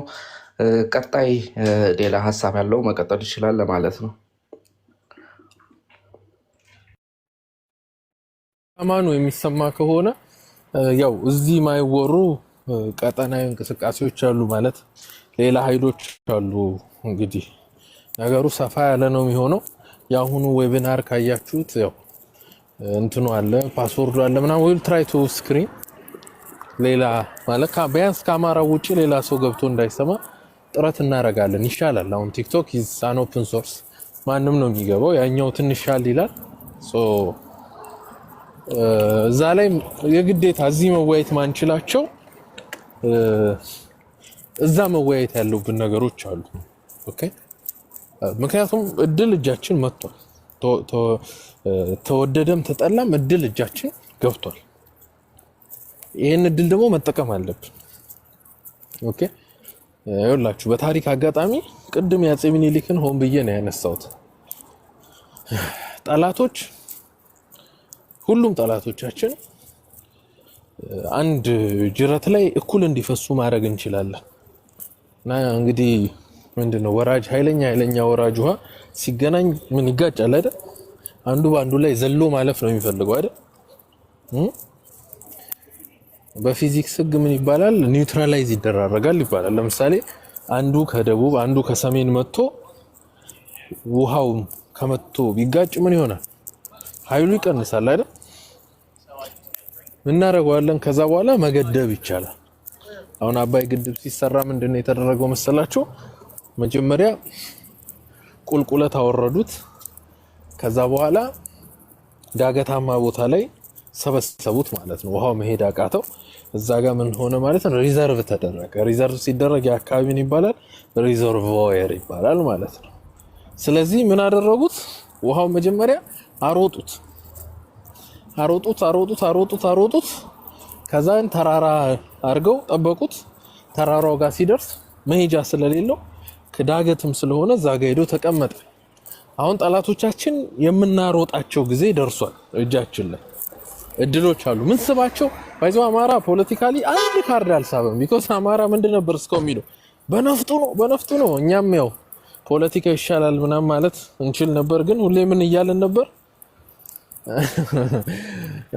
ችግር የለውም የነፍጡን ጉዳይ ይሄው ማለት ሰው ብዙ ጊዜ ነገሮችን እስኪያይ ድረስ ሁሉ ነገር ማድረግ የሚችል ይመስለዋል። ስለዚህ ያው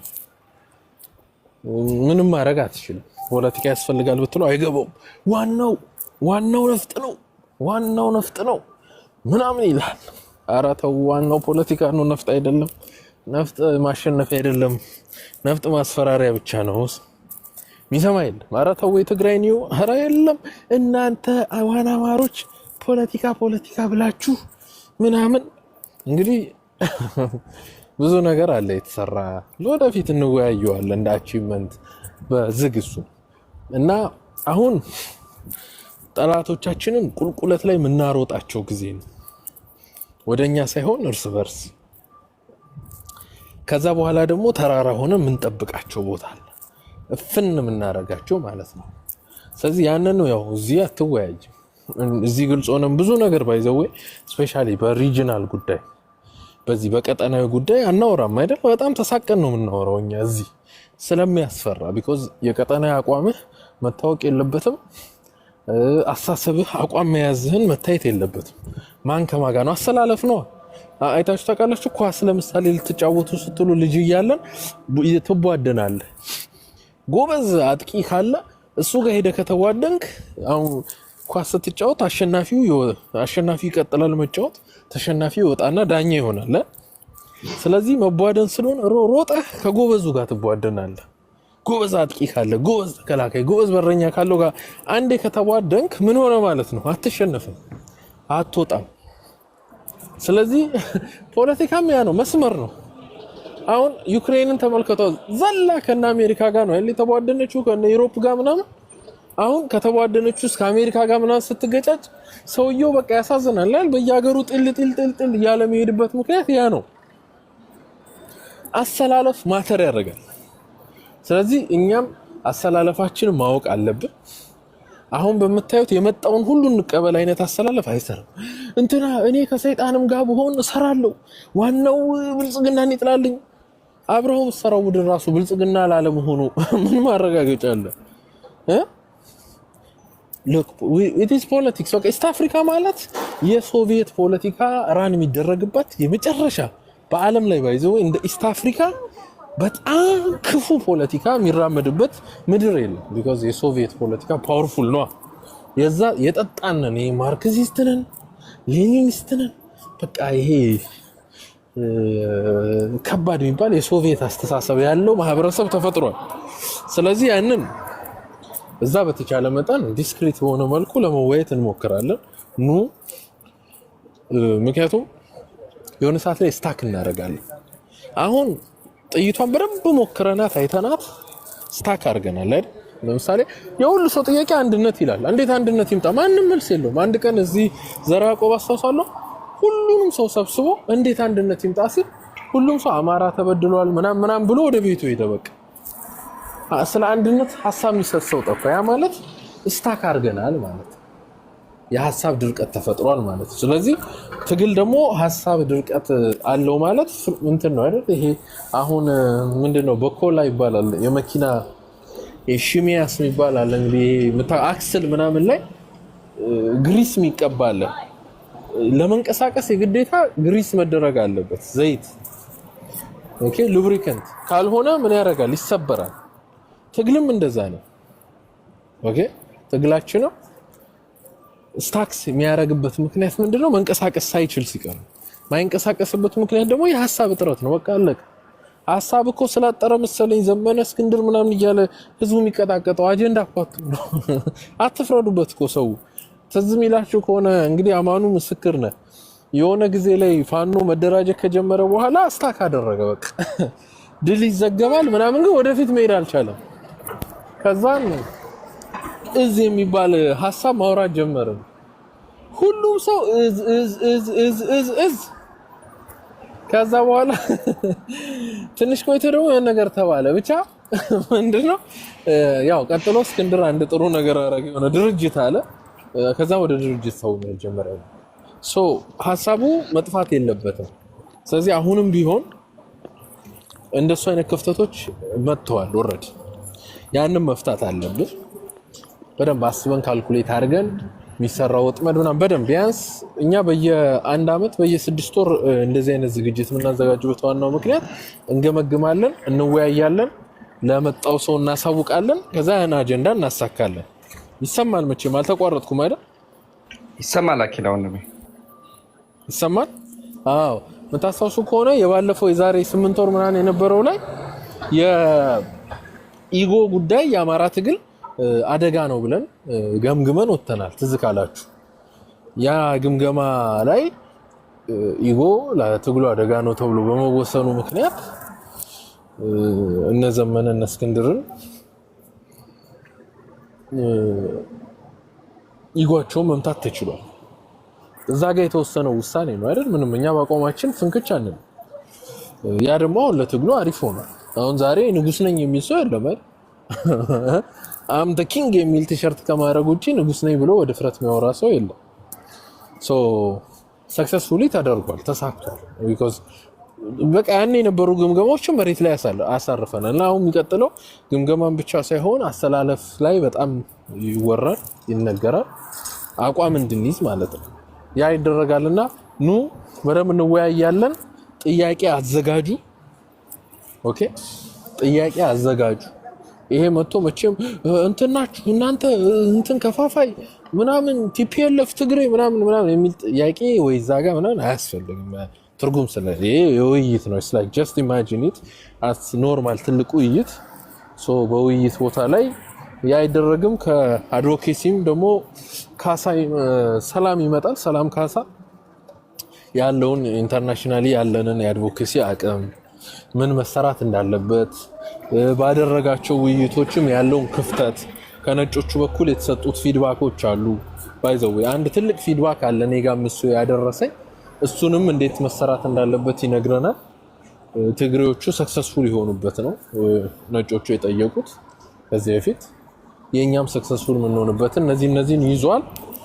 ያን እንወያያለን፣ ያ በደንብ እንሰራበታለን። በቃ የሚመጣውን 6 ወር ያንን እንሰራበታለን። ሆፕፉሊ ባይዘው እውነቱን ንገረኝ ካላችሁ የአማራ ትግል ባሰብነው መንገድ እየሄደ ነው ማለት ባቀድነው እቅድ ምን ብሏል? በአዴኑን ነጥሎ አውጥቷል። ጭምብላሙን ገልጦ አውጥቷል። ጎጠኛውን ገልጦ አውጥቷል። የእምነት ፖለቲካ አራማጁን ገልጦ አውጥቷል። የአማራ ትግል ጽድት ብሎ እንደ ውሃ እየኮለለ የሚሄድበት ጊዜ ላይ እየደረስን ነው። ሶ እንደ ትግል እውነቱን ለመናገር ነው የአማራ ህዝብ በራሱ መኩራት አለበት። እኔ ሌላ ብሔር ብሆን ለምሳሌ ፈረንጅ ብሆን ለአማራ ትግል ቆሜ አጨበጭባለሁ። የመሳሪያ አቅሙን በደንብ ገንብቷል።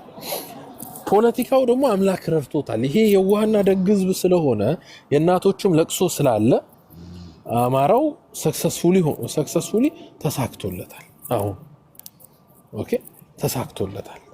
አንድ ትልቅ የተሳካለት ነገር ምንድነው? በደንብ ታጥቋል። ጀስት ኢማጂን ነገ ሰላም ይመጣል። ነገ እናሸንፋለን። ግን ዝም ብለን ብቻ የለም እናሸንፈው፣ ከነ ክብራችን ነው የምናሸንፈው። የአማራ ህዝብ ይኸውላችሁ ጥሩ አማርኛ ተናጋሪ ነው፣ ዶሮ ወጥ አለው፣ ጥበብ አለው። እነዚህ በደንብ ሰርተናል። የባህል አብዮታችን በጣም ሰክሰስፉል ሆኗል። የፖለቲካ ንቃታችን ሰክሰስፉል ሆኗል ምናምን። ይሄ ማንኛውም ማህበረሰብ የነበረ ነው። አሁን ግን አንድ ነገር የአማራ ትግል ጨምሯል። አንድ ነገር እስቲ የሚነግረኝ ሰው ውጭ ላይ እንግዲህ ይቅርታ በጣም አንድ እስቲ ንገረኝ፣ እየወጣው ስለሆነ አንድ ነገር ጨምሯል። የአማራ ህዝብ አንድ ባህሪ፣ ለምሳሌ ወንድ ልጅ ጾታው አንድ ባህሪው ነው። የድምፁ ጎርነን ማለት ሌላኛው ባህሪ ነው። ጺምም ካለው ሌላኛው ባህሪ ነው። የአማራ ህዝብም ባህሉ፣ አማርኛው፣ ጭፈራው፣ ዘፈኑ፣ ፖለቲካው እነዚህ የተለመደ ባህሪ ነው። አንድ ባህሪ ግን ጨምሯል። ምንድነው እስቲ ንገሩ?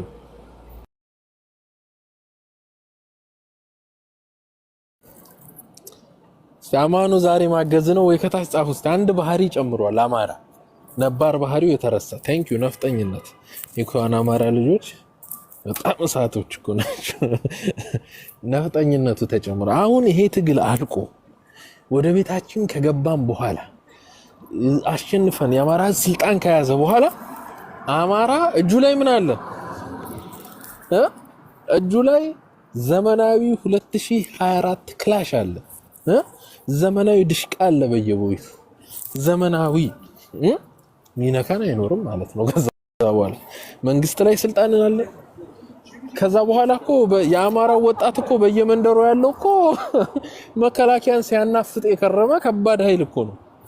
ለምሳሌ ከዛ በኋላ ማንም አይደፍረንም። 10 ሆኖ ትልልቅ ውጊያ ማድረግ የሚችል ተደራጅቶ ማያቅ ምናምን ነው። ነጋዴ ቢሆን ለምሳሌ የአማራን ይሄ ፋኖ ሆኖ ሲታገል የነበረው ነጋዴ ብታረጋው ዘርፈዋለሁ ብሎ ይመጣን ያስተናግደዋል። ዘበኛ ራሱ አይቀጥርም። አዲስ አበባ ላይ መጥቶ ስራ ቢጀምር ይለጠልጣል። ኦልሬዲ ሚሊታንት ነው። ይኸውላችሁ ኤርትራውያኖች በሁሉም ዓለም ሄደው ሰክሰስፉል ናቸው። ለምን ሰክሰስፉል እንደሆኑ ታውቃላችሁ? ሴቱ በሉት ወንዱ ሰርተው ነው የሚኖሩት። ጀግና ናቸው። ለምን እንደሆነ ታውቃላችሁ? ኤርትራ ሳዋ በሚባል ቦታ ህዝቧን ታሰለጥነዋለች። ሶ ይሄ ሚሊተሪ ትሬኒንጉ ሜንታሊ ራሱ በጣም ስትሮንግ እንዲሆኑ አድርጓቸዋል። ሶ የአማራ ህዝብ ነገ በውጭም ዓለም ቢኖር ሜንታሊ ስትሮንግ ነው። እስቲ እዚህ ያላችሁ ራሳችሁ አሁን ፖለቲካ ውስጥ ያላችሁ ሰዎች እንደ በፊቱ ዝም ብሎ ከፍቷችሁ ምናምን ጊቭ አፕ የምታረጉበት ነገር አለ? ኖ አታረጉም። ሁሉም የአማራ ልጅ እዚህ ፖለቲካ ውስጥ ያላችሁ ሳይቀር አእምሯችሁ በጣም ጠንካራ ነው፣ ስትሮንግ ነው። ለምሳሌ ድሮ ሴቶች ከሆናችሁ ከባላችሁ ስትጣሉ ምናምን በቃ አሁንስ መሮኛል ጠቅልዬ መሄዴ ነው ብላችሁ ልታስቡ ትችላላችሁ። አሁን ግን ታንክስ ቱ ይሄ ስትራግል መስሚያችሁ ጥጥ ነው።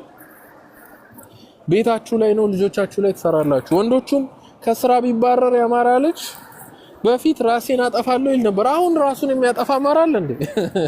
የለም። ተስፋ የሚቆርጣል የለም። በፊት ስደት ሲሄድ የሚታገት ሊሆን ይችላል። አሁን የሚያግት ነው። አረብ አግታለሁ ቢለው መልሶ ሊያግተው ይችላል አማራው። ሶ አሁን ሳይታሰብ በጄኔሬሽን ዋይስ ጠንካራ የሚባል ጄኔሬሽን ፈጥረናል። ሜንታሊ ፊት የሆነ ጄኔሬሽን። ይሄ በዲኤንኤ ይተላለፋል። ምን ይባላል መሰላችሁ? በእንግሊዘኛ ነው እየተረጎምኩ ነግራችኋለሁ። ቀላል እንግሊዘኛ ስለሆነ ማንም አይከብደው። ምን ይባላል? good times create good moments and good moments create strong men and strong men create bad times and bad times create strong men ይባላል። strong men ማለት የልፍስፍስ ወንድ ማለት ነው። መልካም ጊዜ የደስታ የተድላ ወቅት ሰነፍ ወንዶችን ይፈጥራል።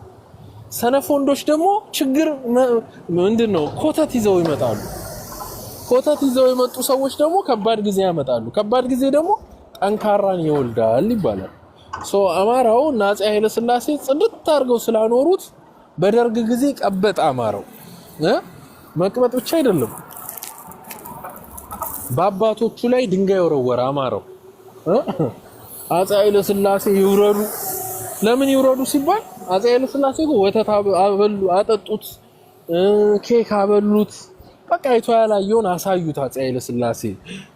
መጨረሻ አፄ ኃይለ ሥላሴ የጤና ኢንሹራንስ ሁሉ መስራት ጀምሩ። እንደነ ይሄ የአሜሪካ አይዘናወር መሰለኝ እንደነሱ ማድረግ ሲጀምሩ በቃ ሌላ ዓለም ውስጥ ከተቱት የኢትዮጵያ ነሱ።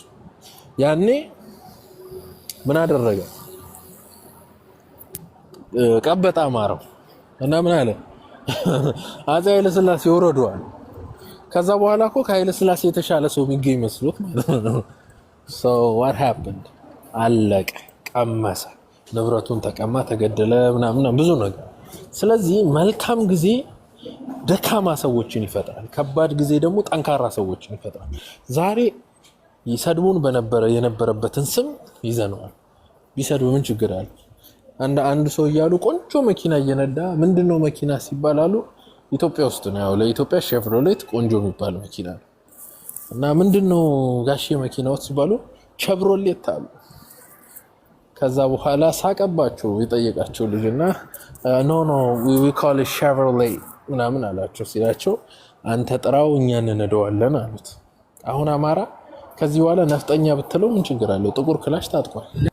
አሁን አብየው አሁነኝ ነው የሚለው። ኦኬ አሁነኝ ነው የሚለው። አሁን አማራ ከዚህ በኋላ አሁነኝ ነፍጠኛ ነው የሚለው። መሳሪያ በግርግር እንደመታጠቅ የሚያክል ነገር የለም። የታጠቅነው ደግሞ ኦልሞስት አድሰናል። ድሮ የነበረን አብራራው ምናምን ድሮ የነበረን አፄ ኃይለ ሥላሴ ያስታጠቁን ነበር። አሁን አብይ ያስታጠቀን ያለው አብይ አስታጥቂው ማለት ነው። አፄ ኃይለ ሥላሴ እንኩ ብለው በነፃ የሰጡን ነው ክላሻቸው። በፊት የነበረው አብራራው አልቢን መይሽ።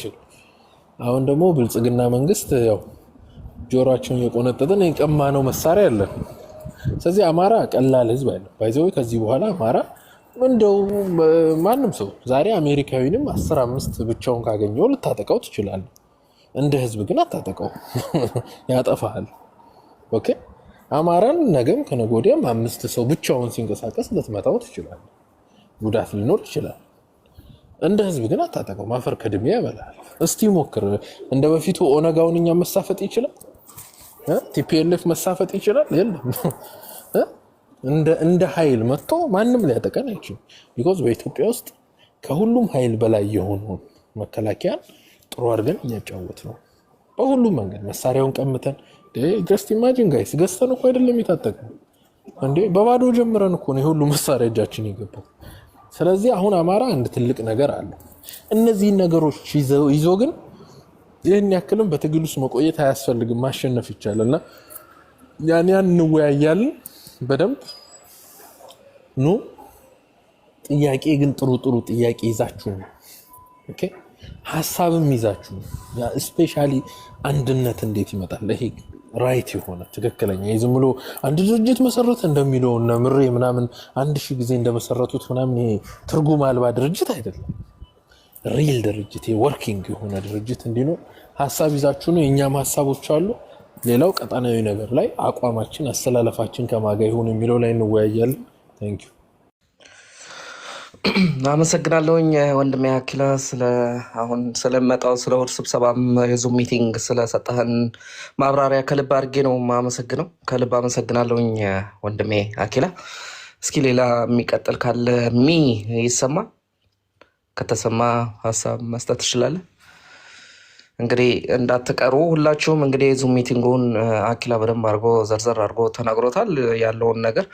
እንግዲህ የሚመጣው እሑድ ማለት ነው ማርች 30 መጋቢት ወይንም ደግሞ መጋቢት 21 በኢትዮጵያ አቆጣጠር ማለት ነው ከምሽቱ 2 ሰዓት ማለት ነው። ሁላችሁም እንዳትቀሩ። የዙም ሚቲንግ አይዲ እና ፓስዋርድ ከታች እንደምታዩት ነው። በዛ ላይ መግባት ይቻላል። ጥያቄያችሁንም በደንብ መጠየቅ ትችላላችሁ። ሀሳቦቹንም መስማት ይቻላል ማለት ነው። እስኪ ሌላ ከሌለ ናና ወንድማችንም አለ ሀሳብ መስጠት ይችላል። ይሰማል?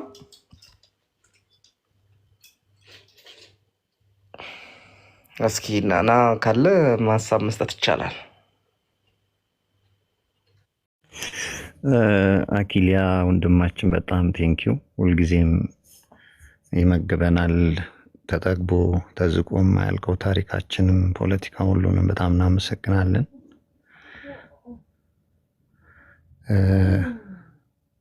እስኪ ከበርቴ ትሄድበትና እመለሳለሁ እኔ።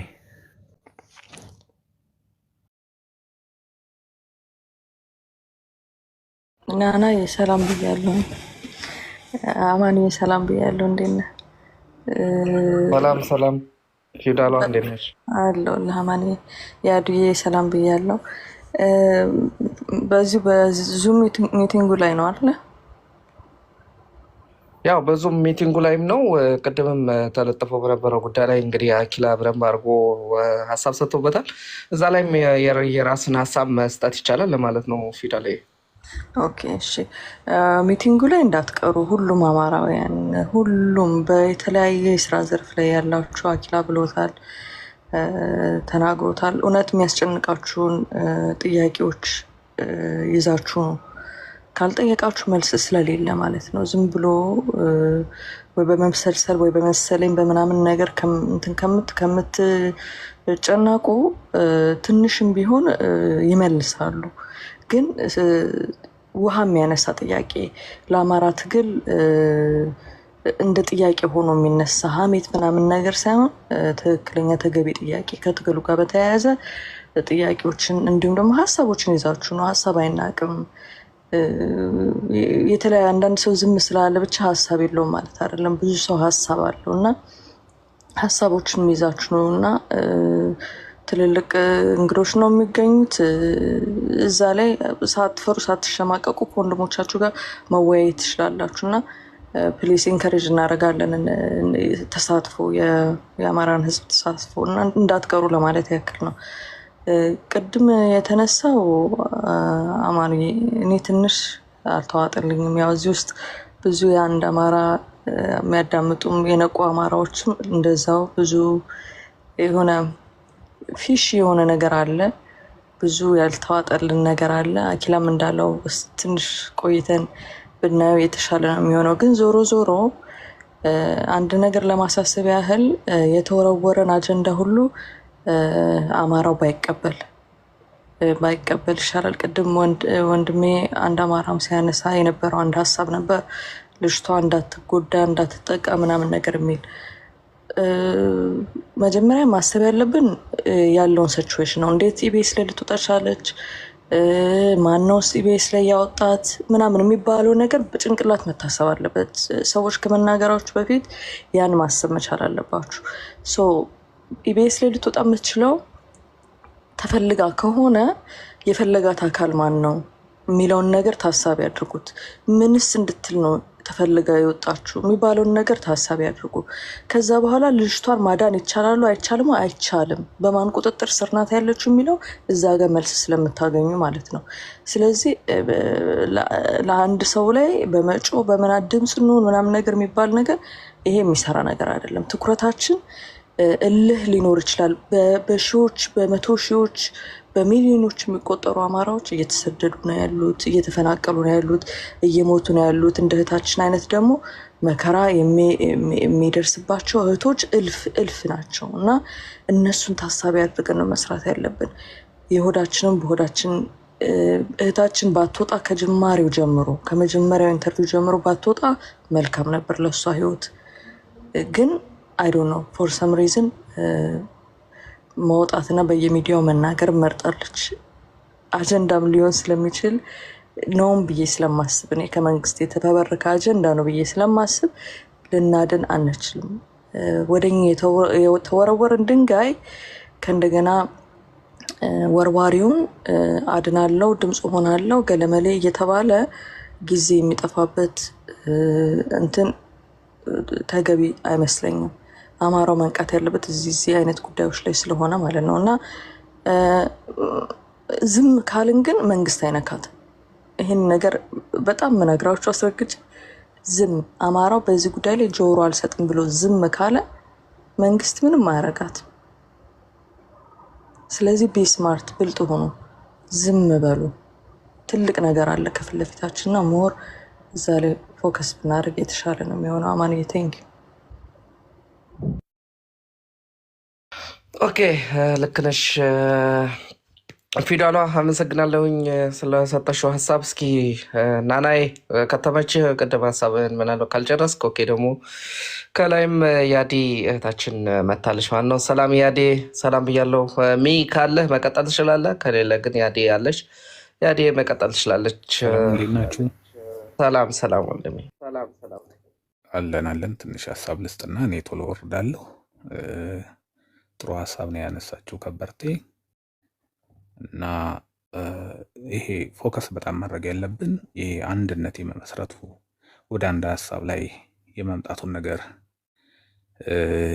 ይህንን ወደ አንድ የመምጣቱን ሀሳብ በጣም የሚደግፍልን ነገር የችግራችንን መጠኑን መረዳት ላይ ብናተኩር ሞር አሪፍ ይመስለኛል። ያ ነው ወደ አንድ ሊሰበስበን የሚችለው ብዬ ነው የማስበው። ችግራችን ምን ያህል ጥልቀት አለው የሚለውን ማየት ያስፈልጋል። ሌላኛው ሰሞኑን በነፎይ ምናምን የተካሄደው ነገር ፖዘቲቭም ነገር አለው፣ ኔጌቲቭም ነገር አለው። ፖዘቲቭ በተለይ የኦሮሚያውን ፖለቲካ ተለጥፎ ከኋላ ጥቃት የሚሰነዝረው የስፔሻሊ እዚህ ኦሮሚያ ላይ ያለው እስልምና በጣም ነው የሚጠቀምበት ፖለቲካውንና ስፕሊት ያደርግልናል። በጣም ይጠቅመናል ብዬ አስባለሁ። የማይጠቅመው የኛ ክልል ላይ ያለው ፖለቲካ እንደማይጠቅም አውቃለሁ። ውጤቱን ከተወሰነ ጊዜ በኋላ ማየት እንችላለን። በሂደት የሚገለጡ ነገሮች ስላሉ ማለት ነው። ፖዘቲቭ ነገሮች አሉት ለማለት ነው። ሌላው በዚህ በኢቢኤስ ላይ በተካሄደው ፕሮግራሙ ፖዘቲቭሊ ይጠቅመናል። እኛ የምንወስደው በተለይ ይሄ የተኛው ስሜታችንን ለመቆስቆስ በጣም ያገለግለናል። በዛ ረገድ እንድናየው ነው የምፈልገው እና ግን እንዳላችሁት ነገሩን ከማጋጋል ይልቅ ስሜታችንን ለመቀስቀስ ብንጠቀምበት በጣም አሪፍ ይመስለኛል። we have to be smart። አማራ ራሱን የቻለ ኢነርጂ ያለው ህዝብ ነው። ብቃት አለን፣ ችሎታ አለን፣ ማድረግ እንደምንችል የታወቀ ነው። አኪላ እንዳለው በዲኤንኤ የሚተላለፍ ነገር ስለሚኖር ማለት ነው። ግን ወደ አንድነት የምንመጣበትን መንገድ ግን ሞር ማሰብ ያስፈልጋል። ለዚህ ደግሞ ትልቁ ጠቃሚ ነገር የተከሰተብንና ያጋጠመንን ችግር በደንብ ቫልዩ መስጠት ነው። ያ ነው ሞር ሊያገናኘን የሚችለው። ሰው ኢጎ አንዱ ነው ኦፍኮርስ፣ ግን ችግራችንን በደንብ ልንለየው ያስፈልጋል ማለት ነው። ለገዳማዊ ተልእኮ የምንጠቀምበትን ኤነርጂ የፖለቲካ ትግላችን ላይ መጠቀም ያስፈልጋል። ይሄ ገዳም ስንገባ የምንወስደውን ኮሚትመንት ከአምላክ ጋር ነው ኑሯችንን እስከ መጨረሻው የምናደርገውን የሚለውን የአባቶቻችንን ኮሚትመንት ፖለቲካው ላይ ማምጣት ያስፈልጋል። በደንብ ማምጣት ይችላል። ይህን የምላችሁ እኔ እዛው አካባቢ ስላለሁኝ እያንዳንዱን ፖለቲካ እከታተላለሁ። እንዴት ሃይማኖቱ እንዴት የኦሮሚያን ፖለቲካ እንደሚጠቀመው በደንብ ስለማቅ ነው ይህን የምላችሁ ማለት ነው። ሶ ኢታዝ በጣም ጥሩ ውጤት አለው። ያንን መጠቀም ያስፈልጋል። ከምንም በላይ ግን አሁን እየጠራ የመጣ ነገር አለ። ብአዴንን የማውጣቱ ስራ አሪፍ እየሆነ መጥቷል። ከዚህ በላይ ልናጠራው ያስፈልጋል። ልብ ለልብ የምንነጋገርበትን ልባዊ መጠናችንን ደግሞ መጨመር ያስፈልጋል። በልብ መገናኘት ነው የሚያመጣው። እንደዛ ሌላው ቶሎ ቶሎ ገልጬላችሁ ልወጣ ፈልገው ልክ ይሄ አቋማቸው የማይታወቁ ይህን ሙጣ አይነት ገጸ ባህሪያትን ማውጣት ያስፈልጋል ከትግላችን ውስጥ። አቋማቸው የቱ ጋር እንደሆነ የማይታወቅ ሌላ የአማራን ሃይማኖቱንም ልናከብርለት ያስፈልጋል። ምን ስለማምን መሰላችሁ? ፈጣሪን ማስቀደም የራሱ የሆነ ፓወር እንደሚሰጥ ስለማምን ማለት ነው። አማራነት ከሃይማኖት ውጭም ስላልሆነ ማለት ነው። ያንን መያዝ ያስፈልጋል። አንዳንዴ ሙሉ ማኪያቬሊያዊ መሆን ስለማያስፈልግ ማለት ነው። ይህንን ከልባችን ልንይዘው ያስፈልጋል። ፖዘቲቭ ነገሮች አሉ። ቴንደንሲዎቹ እየታዩ ነው። ለአማራ ፖዘቲቭሊ ነገሮች እየመጡ እንዳሉ ይሰማኛል። ያንን አጠንክረን እንያዝ፣ ልባችን አንድ እናድርግ። ነገሮች አሪፍ እንደሚሆኑ አስባለሁ። አመሰግናለሁ። ከዚህ በላይ መቆየት ስለማልችል ነው። ኦኬ ወንድማችን ከልብ እናመሰግናለን ለማለት ነው። ያዲ መቀጠል ትችላለሽ። እስኪ ሀሳብ ወይም ጥያቄ ካላችሁ መጠየቅ ትችላላችሁ ወንድማችን። አማንዬ እንዴት አመሸ? ሰላም ብያለሁ። እሰማለሁ? ይሰማል። እንዴት አመሻችሁ? ሰላም ብያለሁ። በጣም ጥሩ ውይይት ነው እያደረጋችሁ ያላችሁት። ያው እንግዲህ ለአማራው የተለያዩ አጀንዳዎች እየተወረወሩለት ወደ ነበረበት እንትን ውስጥ ለማስገባት እየተጋጋጡ ነው። ይህም ማለት እንግዲህ አማራ መነሻውን ያውቀዋል። ዛሬ ላይ እኛ በፖለቲካ ስለጠነከረን ወደ ነበርንበት እንመለሳለን የሚል ስጋት አይኖርም። ምክንያቱም በሳት የላሱ ልጆች ከጎናችን ስላሉ ማለት ነው። በአሁኑ ሰዓት ላይ እኔ ለምሳሌ የሃይማኖትም ይሁን የጎጥም ይሁን የግፍ አይነት እንትኖች ለምሳሌ ብላክሜል የተደረጉ የግፍ ጥጎች በአማራ ሕዝብ የተደረጉ አሉ። ወቅታቸውን እየጠበቁ የኛን ቴምፕሬቸር ወይንም ደግሞ የሙቀት መለኪያ ወቅታቸውን እየጠበቁ የሚለቀቁ ቪዲዮዎች አሉ። ያንን አይምሮህን ሬዲ አድርገህ አማራ የሆንክ በሙሉ ራስህን ዝግጁ አድርገህ ከዚህ የበለጠ ግፍ ነገ ለአርማጌዶን እንድትዘጋጅ ነው እንጂ የምነግርህ ቁጭ ብዬ ጥቁር ለብሼ ደረት ልደቅ አይደለም የምመጣው። ይሄም ማለት በልጅቷ አላዘንኩ ማለት አይደለም። እስካላሸነፍን ድረስ ይሄ ቅንጦት ነው። ለዚች ልጅ መጮህና ማልቀስ ቅንጦት ነው የምልህ። መሮህ እንድትውጣው ነው የምፈልገው። ይሄ አሁን ያያችሁት ለኛ ቅንጦት ነው። ነገ ቤትህ ደጃፍህ ላይ እየተንኳኳ ከዚህ የበለጠ ሳትደረግ የመጨረሻ ነገር ቢኖር የምታሸንፍበትን መንገድ መርጠህ የምታሸንፍበትን መንገድ ሲነገርህ በማዳመጥ ኢጎህን በመቀነስ በመስማት አንተ ትብስ አንተ ብስብስ ከመባባል ኢቭን ያጠፋም አጠፋም አላጠፋም በመባባል ብቻም አይደለም። አንዳንድ ጊዜ አለማወቃችንን አሴፕት ማድረግ አለብን። ምንም ችግር የለውም እኮ ከኔ የበለጡ ልጆች ሲኖሩ ብሎ ማዳመጥ ችግር ከመፍጠር ችግር ቀናሽ ብንሆን ለዛ እንደዛ አይነት ነገሮች ላይ ካተኮርን የማንንም አጀንዳ ተቀባይ አንሆንም። በጣም በሚያስጠላ ደረጃ ሰሞኑን በጣም ብዙ አጀንዳዎች ላይ ሲጫጫህ ነበረ የአማራ ልጆች እና የዛንተ ምክንያቱ ምንድን ነው? የእኛ መሬት ላይ ውጤት አልባ ትግል ላይ አድርሰውናል። ይህንን ችግር ታች ያለው መተቸት ያለበት እስካሁን እየተተቸ ነው። ችግሩ ውስብስቡ ቀላል ነው። ኢጓቸውን አፍርጠው ጤነኛ የሆነ አደረጃጀት እንደ አዲስ ሊድ ተደርጎ ባለው መሳሪያና ባለው ብቃትና ችሎታ ተመዝኖ የአማራ ትግል ወደፊት መኬድ አለበት። አለበለዚያ ይሄ አሁን የምታዩት ግፍ ምንም ነው ጎበዝ፣ ምንም ነው እና አሁን በሚቀጥለው እሁድ ማርች 30 ወይም ደግሞ ኤንድ ኦፍ ማርች አለ የሚመጣው እሁድ ያዲ የአሁኑ እሁድ በአሁኑ እሁድ ዙም ሚቲንግ አለን።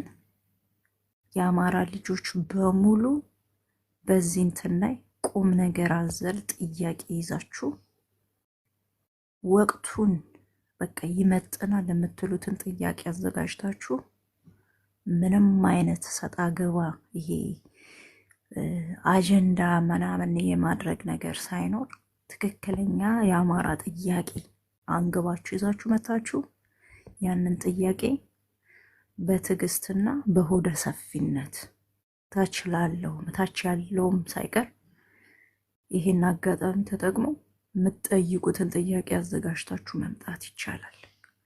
ድርጅት ያስፈልጋል። ስፔሻሊ መሬት ላይ አንድ የአማራ አደረጃጀት ማለት ነው። ማንም ከአማራ ትግል በታች መሆኑን ዋጥ አድርጎ እንዲወጣው ማድረግ ያስፈልጋል። ዛሬ ግለሰቦችን ከአማራ ሕዝብ በላይ አድርጎ የተሸከመ አለ። ቀላል የማይባር ግሪሳ ማለት ነው። ይሄ ሼክ መደረግ አለበት፣ መራገፍ አለበት፣ ሊነገረው ይገባል። አለበለዚያ ግን ዛሬ የምናየው ግፍ እግዚአብሔር ምስክሬ ነው፣ የደም ዋጋ እንከፍላለን። ያሁኑ ምንም ማለት ነው። ነገ ደግሞ አሸንፈን ስንረጋጋ የጠፉብን ህዝቦች ሳያቆስሉን ዛሬውኑ በነበረን ተነስተን እንደ አዲስ ትግሉን ማፋፋም ያስፈልጋል። ይበቃናል ጎበዝ። አሁን አይሰለችም? አዲስ ነገር መስማት አራባችሁም? ውጤት አራባችሁም? እና እጅግ በጣም አሁን ላይ የአማራ ትግል እየጠራ ስለመጣ ነው። ገና ብዙ መራገፍ ያለባቸው ነገሮች እየተራገፉ ሲቀጥሉ ጤነኛው ጥቂት ይሆናል፣ ታጋዩ ማለት ነው። ጥቂት ታጋይ፣ ጥቂት የገባው፣ ጥቂት የነቃ የዛን ህዝብ ነፃ ያወጣል። በበዛ ብቻም አይደለም፣ መሳሪያን በታጠቀም አይደለም። ብልጠት ከሌለው ምንም ነው። ስለዚህ በጥቂት ኃይል እንድናሸንፍ ደግሞ ከፈጣሪያችንም ጋር ከእውነታችንም ጋር እንዲሁም ደግሞ በያዝነው ጥያቄ መሰረት ቅድም አንድ ወንድሜ ገብቷል፣ ስሙን ባላውቀው አዲስ ልጅ ነው፣ ግን የበሰለ ንግግር ተናግሮ ወርዷል። አቋም የለሽ አቋማችሁን ግልጽ ያላደረጋችሁ እስካሁን አላችሁ። ዝብረቅረቅረቅ ያለባችሁ ቢነገራችሁም እንቦጭ የሆናችሁ አቋም ያዙ። አቋም ስትይዝ በማንም እንትን አትነዳም። ለዚህ ነው እስኪ አንድ አማራን ልጆች ተመልከቱ እስኪ። ምክንያቱም አቋም ይዘናል። ድርጅትን በሉት ሙቭመንትን በሉት ንቅናቄን በሉት የራሳችን ጸጥ ለጥ ያለ አቋም ይዘናል። በማንም ማለት ነው አንደነግጥም። አጀንዳም አንቀበልም። አጀንዳ እንሰጣለን፣ አንቀበልም፣ አንደነግጥም። እገሌ አልተቀበለም ሀሳቤን፣ እገሌ ደገፈኝ አልደገፈኝ ብለን አይደለም የመጣ ነው። ኖ አስረግጠን የምንነግራችሁ አቋም አለን። የምናሸንፍበትን መስመር ይዘኗል። ያንን መስመር ለገባው አማራ ልክ እንደ መምህር ስብከት እንሰብካለን። ብሔርተኝነትን እናጠምቃለን ለገባው አማራ። ከፈለገ ይወስዷል፣ ካልፈለገ ይተወዋል። የተወው ትረስሚ ይጎዳል። በማን ይጎዳ መሰለ? አቅም በሌለው አቅም በሌለው ይቀጠቀጣል፣ ይገፋል፣ ይተፋበታል። አቅም ሲኖር ግን በትንሽ ነጥብ አሸናፊ ነህ የምትሆነው። ይሄ የገባ ሰዓት ላይ ማንም መቶ ከኛ ጋር አይላተምም። እኛ እንቅስቃሴው የማንንም ግለሰብ አናመልክም፣ ድርጅትም አናመልክም። ምንም ሀሳብን ነው የምናመልከው። ያ ሀሳብ ጠላትን በምን እንትን ያሸንፈዋል ነው። ከጥቅማችን አንጻር ነው የምንቆረቆረው። የማንገባበት ነገር የለም። ምክንያቱም ጥቅም ነዋ። ጥቅም ነው አማራን ዛሬ ጉድ ያደረገው። ገባችሁ?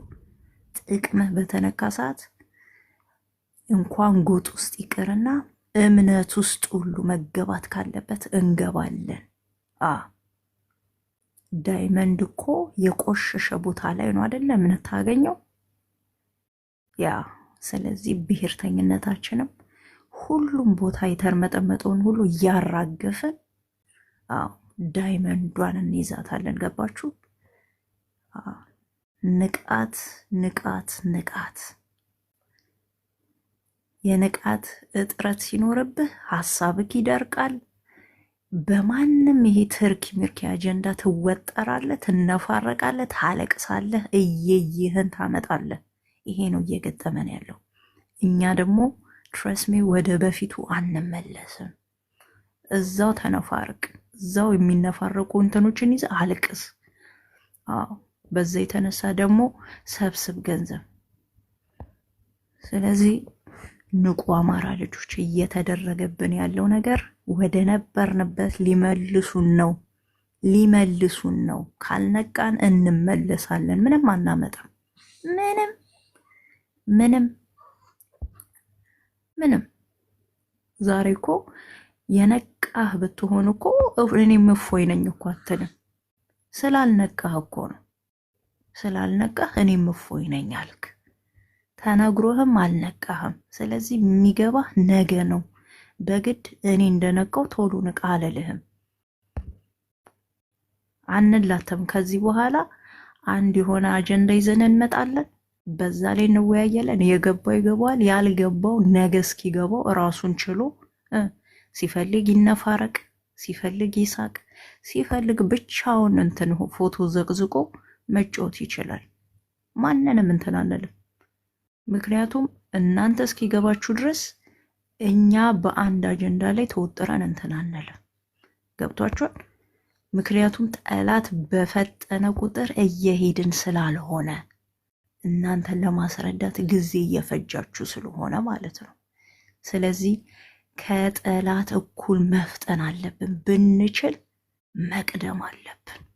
መቅደም የትናንቱን ጨዋታ የተጫወትነውን ጨዋታ መጮት አለብን። አከተመ። ያንን ነው በቃ መያዝ ያለብንና ንቁ ፕሊስ፣ የአማራ ልጆች ንቁ። አደረጃጀት ያስፈልጋል። መሬት ላይ ጤናማ አደረጃጀት፣ ከኢጎ ነፃ የሆነ ከጎጥ ነፃ የሆነ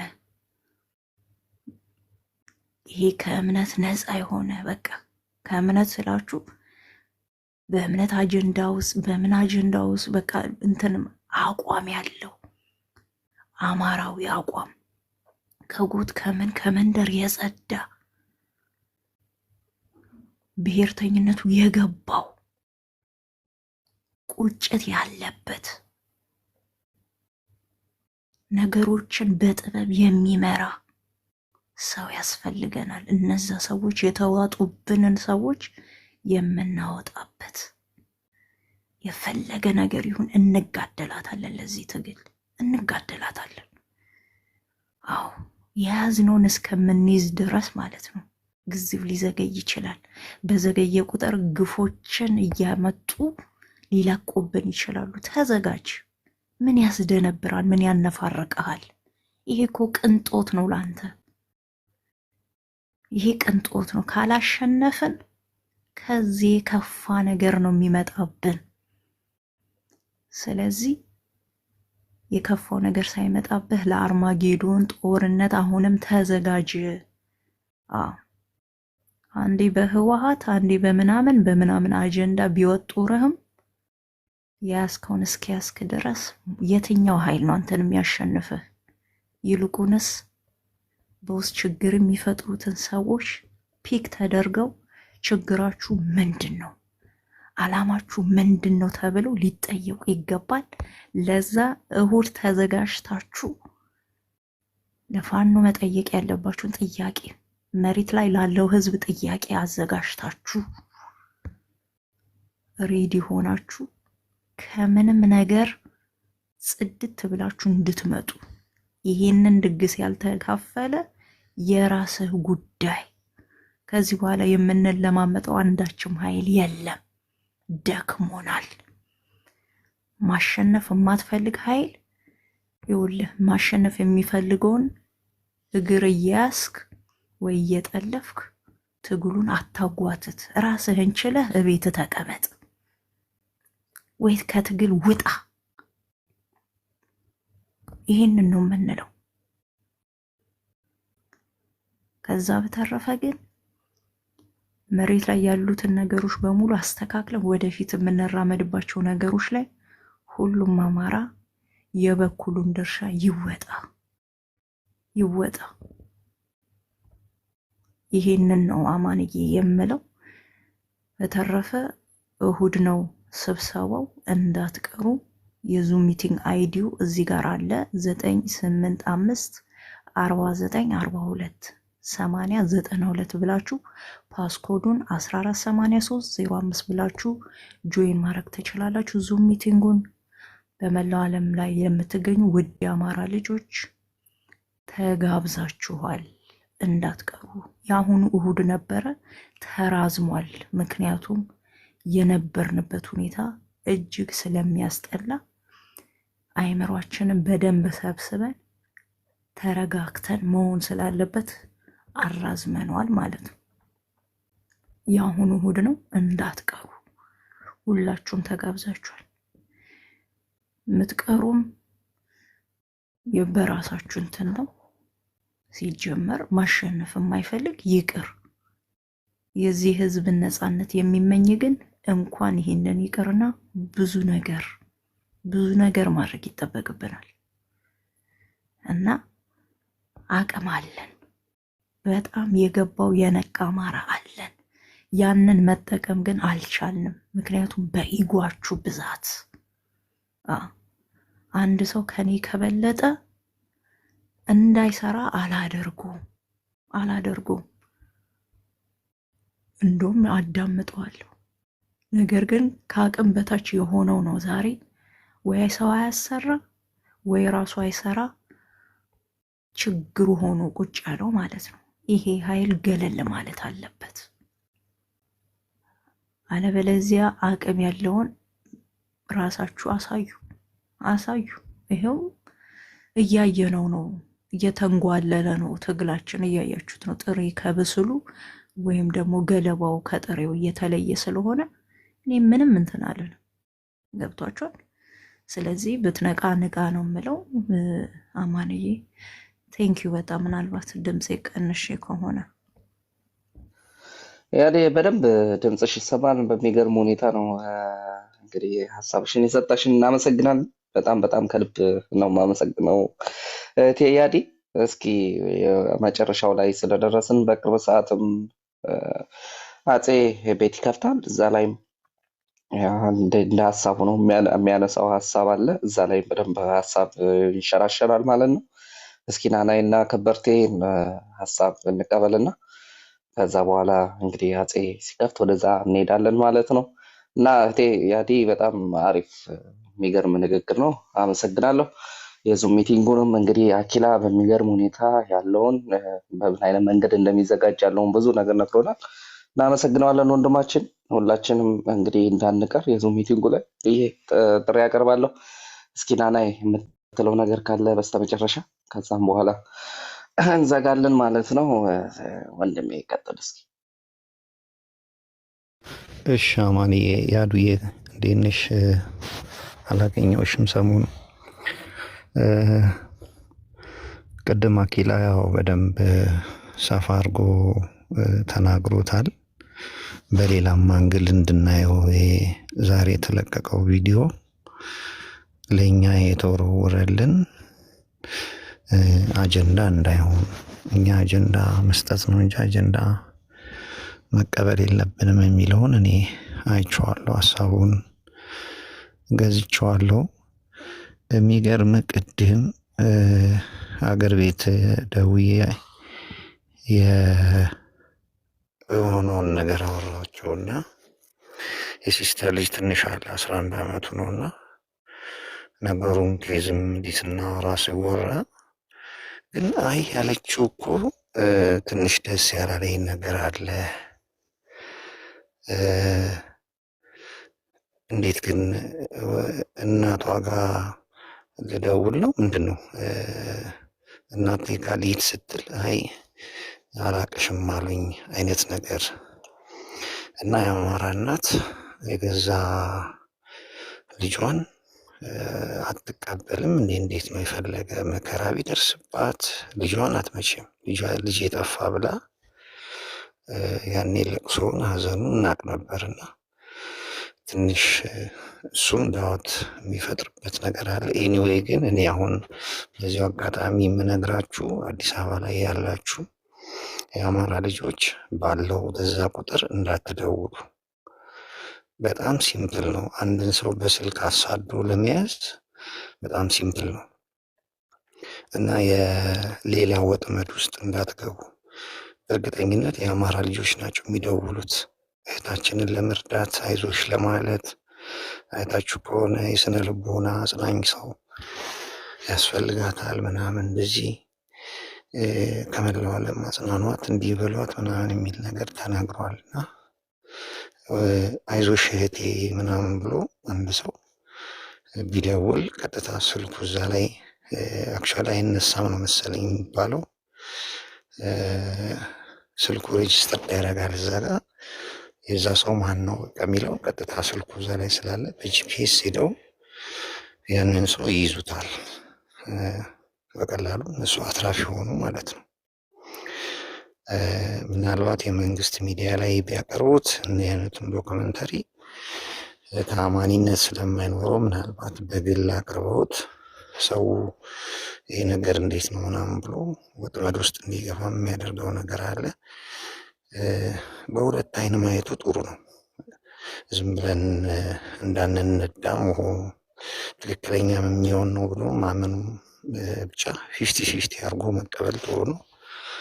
ግን ያው ያለብን ሰቆቃ ከዚህ የበለጠ ነው የሚለው ከዚህ በኋላ የሚመጣብን ደግሞ የከፋ ነው፣ የከፋ ሊሆን ይችላል ከተሸነፍን። ምናልባት ትግሉ ለአንዴና ለመጨረሻ ጊዜ ተጠልፎ ወደማይሆን አቅጣጫ ከሄደ የሚመጣብን ነገር አደጋ ነው። ይህን ማሰብና ባይሆን ይሄ እንዳይመጣ ለዚህ ነገር ተግቶ መስራት ያስፈልጋል። ቅድም አኪላ የተናገረው የአብይ ጠንካራ ጎን አለ፣ ደካማ ጎን አለ። ደካማ ጎኑ እንደምታውቁት ነው ሚሊታንት ሚሊተሪ ላይ ምንም አቅም የሌለው ነገር ነው። ከማይችለው ከአማራ ጋር ነው የገጠመው። ያው ሁሌ ሽንፈቱ እንደተከናነበ ነው። በዚህ አይችልም። አሁን እየበለጠ ያለው በምንድን ነው? በፖለቲካ ነው። ይህንን ነው በቃ ትልቁም መሰባበር ያለብን፣ ትልቁ ማሸነፍ ያለብን ማለት ነው። ይህን ማሸነፍ ከቻለን አንድ ድል ሊያቀርብ የሚችለው ይሄ አንዱ ነው ብዬ ነው የማስበው። እና ፖለቲካ ላይክ እንደ ድሮን ነው። ድሮን የፈለገውን ቦታ ሄዶ ከላይ ማጥቃት የፈለገውን ነገር አጥፍቶ መምጣት ይችላል። እና ፖለቲካ በጣም መሰራት መቻል አለበት። ፖለቲካ አያስፈልግም፣ ፖለቲካ ምንድን ነው ብለው የሚያስቡ ሰዎች አሉ። የተሳሳተ አስተሳሰብ ነው። እና የአብይን ፖለቲካ ዜሮ የሚያደርግ በየጊዜው የሚሰጠውን አጀንዳ ከመቀበል ይልቅ አጀንዳ እየሰጡት ሁሌ ስራ ለሱ እየሰጡ እሱን ማዳከም መቻል እና ትልቅ የፕሮፓጋንዳ ስራ ምንድን ነው? እኛም አባባል አለ እኮ ጦር ከፈታው ወሬ ፈታው ይባላል። እና በመሳሪያ እሱን ከምንበታትነው የበለጠ በወሬ የምንበትነው ይበልጣል። ወያኔዎች ያደረጉት ምናልባት ወያኔዎች እንደ ትልቅ አቅም ባይቆጠሩም በስንት ዓመተ ምህረት ነው 77 ውስጥ መሰለኝ የሃውዚን ጭፍጨፋ የሚባለው ላይ ከጋዜጠኛ መሐመድ አሚን የሚባለው ከኬንያዊ ቢቢሲ የሚሰራው ጋር ተነጋግረው በአራቱም አቅጣጫ ካሜራ እንዲጣል አድርገው የሃውዚን ህዝብ ገበያ በሚወጣበት ጊዜ እነሱ ደግሞ ምንድነው ያደረጉት? ወያኖቹ ገቡ ብለው የኢትዮጵያ አየር ኃይል ለደርጉ ማለት ነው እንግዲህ የራሳቸው የጻፉት ሰነድ ላይ ነው ይሄ ያለው። እና ምንድነው ያሉት? የወያኔ ባለስልጣኖች እዚህ ሃውዚን ውስጥ ገብተዋል ብለው መረጃን የሰጧቸው ለደርጎቹ ማለት ነው። ይህንን ያደረጉበት ምንድነው? በአንድ ድንጋይ ሁለት ወፍ ለማድረግ ነው። አንደኛ ተዋጊ ወጣት ስላጡ ህዝቡ ተቀስቅሶ እንዲወጣላቸው፣ ሁለተኛ ደግሞ ዓለም አቀፍ ማህበረሰቡ ደርግን በጣም በዘግናኝነት እንዲቆጥረው ነው ያንን ያደረጉትና የወያኔዎቹ እንትኖቹ ባለስልጣናቱ ገቡና ወጡ። ከዛ ለለገሰ አስፋው መሰለኝ የሚባለው ያኔ የአየር ኃይል መሪ የነበረው እሱ ነው ይባላል መጽሐፉ ላይ እንዳነበብኩትና ይሄ መረጃ ሲነገረው ምንድነው ያለው? አሳን ለማጥፋት ባህሩን ማድረቅ ነው ብሎ ያኔ ጀቱን አስነስቶ በዛ ሰዓት ነው ገበያ ላይ የነበረውን ያንን ህዝብ በሙሉ ጨፈጨፈ ማለት ነው። እና ያኔ በጣም ብዙ ሰው ነው ያለቀው። የትግራይ ወጣት ተነሳላቸው፣ ትግሉን ተቀላቀለ። በዓለም አቀፍ ማህበረሰብ ደግሞ ደርግ በጣም በቃ እጅግ ጨፍጫፊ አረመኔ እንደሆነ አድርገው እንዲሳል ዓለም አቀፍ ጫና እንዲፈጠርበት አደረጉበት። ያው እንዲዳከም ከተደረገበት መካከል አንዱ ያ ነው። ፖለቲካን የሰሩበት በገዛ ህዝባቸውን አክቹዋሊ ጭካኔ ሰርተው ነው ይህን ያደረጉት። ግን እንደ ሚዲያ የሰሩት ዓለም አቀፍ ላይ እንዲታይ ያደረጉት ፖለቲካ የሰሩበት ነገር ያው ደርግን አዳክሞታል። እና ሚዲያ ፓወር አለው፣ ፕሮፓጋንዳ ፓወር አለው። ዘመናችን ደግሞ ጥሩ እድል ነው ያለው። በጣም ብዙ ፕላትፎርሞች አሉ። ያንን ፕላትፎርም በጣም ተጠቅሞ መንግስትን ማዳከም፣ ለእሱ አጀንዳ መስጠት ይቻላልና ሰሞኑን የሳባቸው ይሄ የሃይማኖት ካርድ ያው ብዙዎችን ወጥመድ ውስጥ ከቷቸዋል። ትንሽ ከበድ ያለ አጀንዳን ያመጣው ብዙዎቹም ባለማወቅ አማራውም እዛ ወጥመድ ውስጥ እንዲገባ አድርጎታል። ያለማወቅ ነው። አክቹዋሊ አይታችሁ ከሆነ የኢትዮጵያ ሃይማኖት ጉባኤ ካውንስል የሚባላል በቄስ ታጋይ ነው ምናምን የሚባል ነው የሚመራው ማለት ነው። እና እሱ መግለጫ ሲሰጥ ወደ አንድ ሳይድ አድርጎ ተኝቶ የነበረውን ይሄ ኦርቶዶክስ የሚባለውን ሞኙን መግለጫው ሳይድ እንዳደረገ አድርጎ እንደዚህ አይነት ነገር ነው። እፎይ የሚባል አንድ ግለሰብ እንዲህ ብሎ የተናገረ ምናምን ብሎ ያኛውን ሰውዬ ነው ፌመስ አድርጎ የጀመረውና እስካሁን አጀንዳው ሳይቋጭ ባለበት ያቆየበት ምክንያት ምንድነው? ነገሩን ለማራገብ ነው። እየተራገበ እየተሟሟቀ እንዲሄድ ሰውዬው ዛሬም ድረስ አሁን ሶሻል ሚዲያ ላይ ማለት ቲክታክ ላይ ሲገባ ወደ 25,000 ሰው ምናምን ነው ይገባል። በዛ ላይ በጣም ብዙ ሰው ያደምጣል። የሚከተለው ሰው የሚሰማው ሰው እዛ ውስጥ እንግዲህ ስንት ሞኝ አማራ አለ ያልገባው ማለት ነው። የአብይ ወጥመድ ውስጥ የገባና ይሄ ሁሉ አጀንዳ ለመስጠት በተለይ አማራውን ሙስሊሙን ከክርስቲያን እርስ በርሱ እንዲጋጭ እንዲለያይ ለማድረግ የተሰራ የአብይ አጀንዳ ነውና ሁልጊዜ መጠንቀቅ ያለብን ከመንግስት ሚዲያ ከሆነ ሀሳቡ የሚሰጠው የመንግስት አጀንዳ መሆኑን ብቻ ማሰብ ነው። በቃ መንግስት ያንን ነገር መግለጫ ከሰጠበት እሱ ኢንቮልቭ ካረገበት የመንግስት አጀንዳ ነው፣ ኢግኖር ካላረገው በስተቀር ማለት ነው። በዛ ልክ እንየው። ሚቲንጉ ላይ ለመገኘት ሞክራለሁ። እኔም ቴንክ አማኔ አመሰግናለሁ ናና ወንድሜ። እንግዲህ አኪላም በተለየ መንገድ አቅርቦታል። በጣም የሚገርም ነበረ።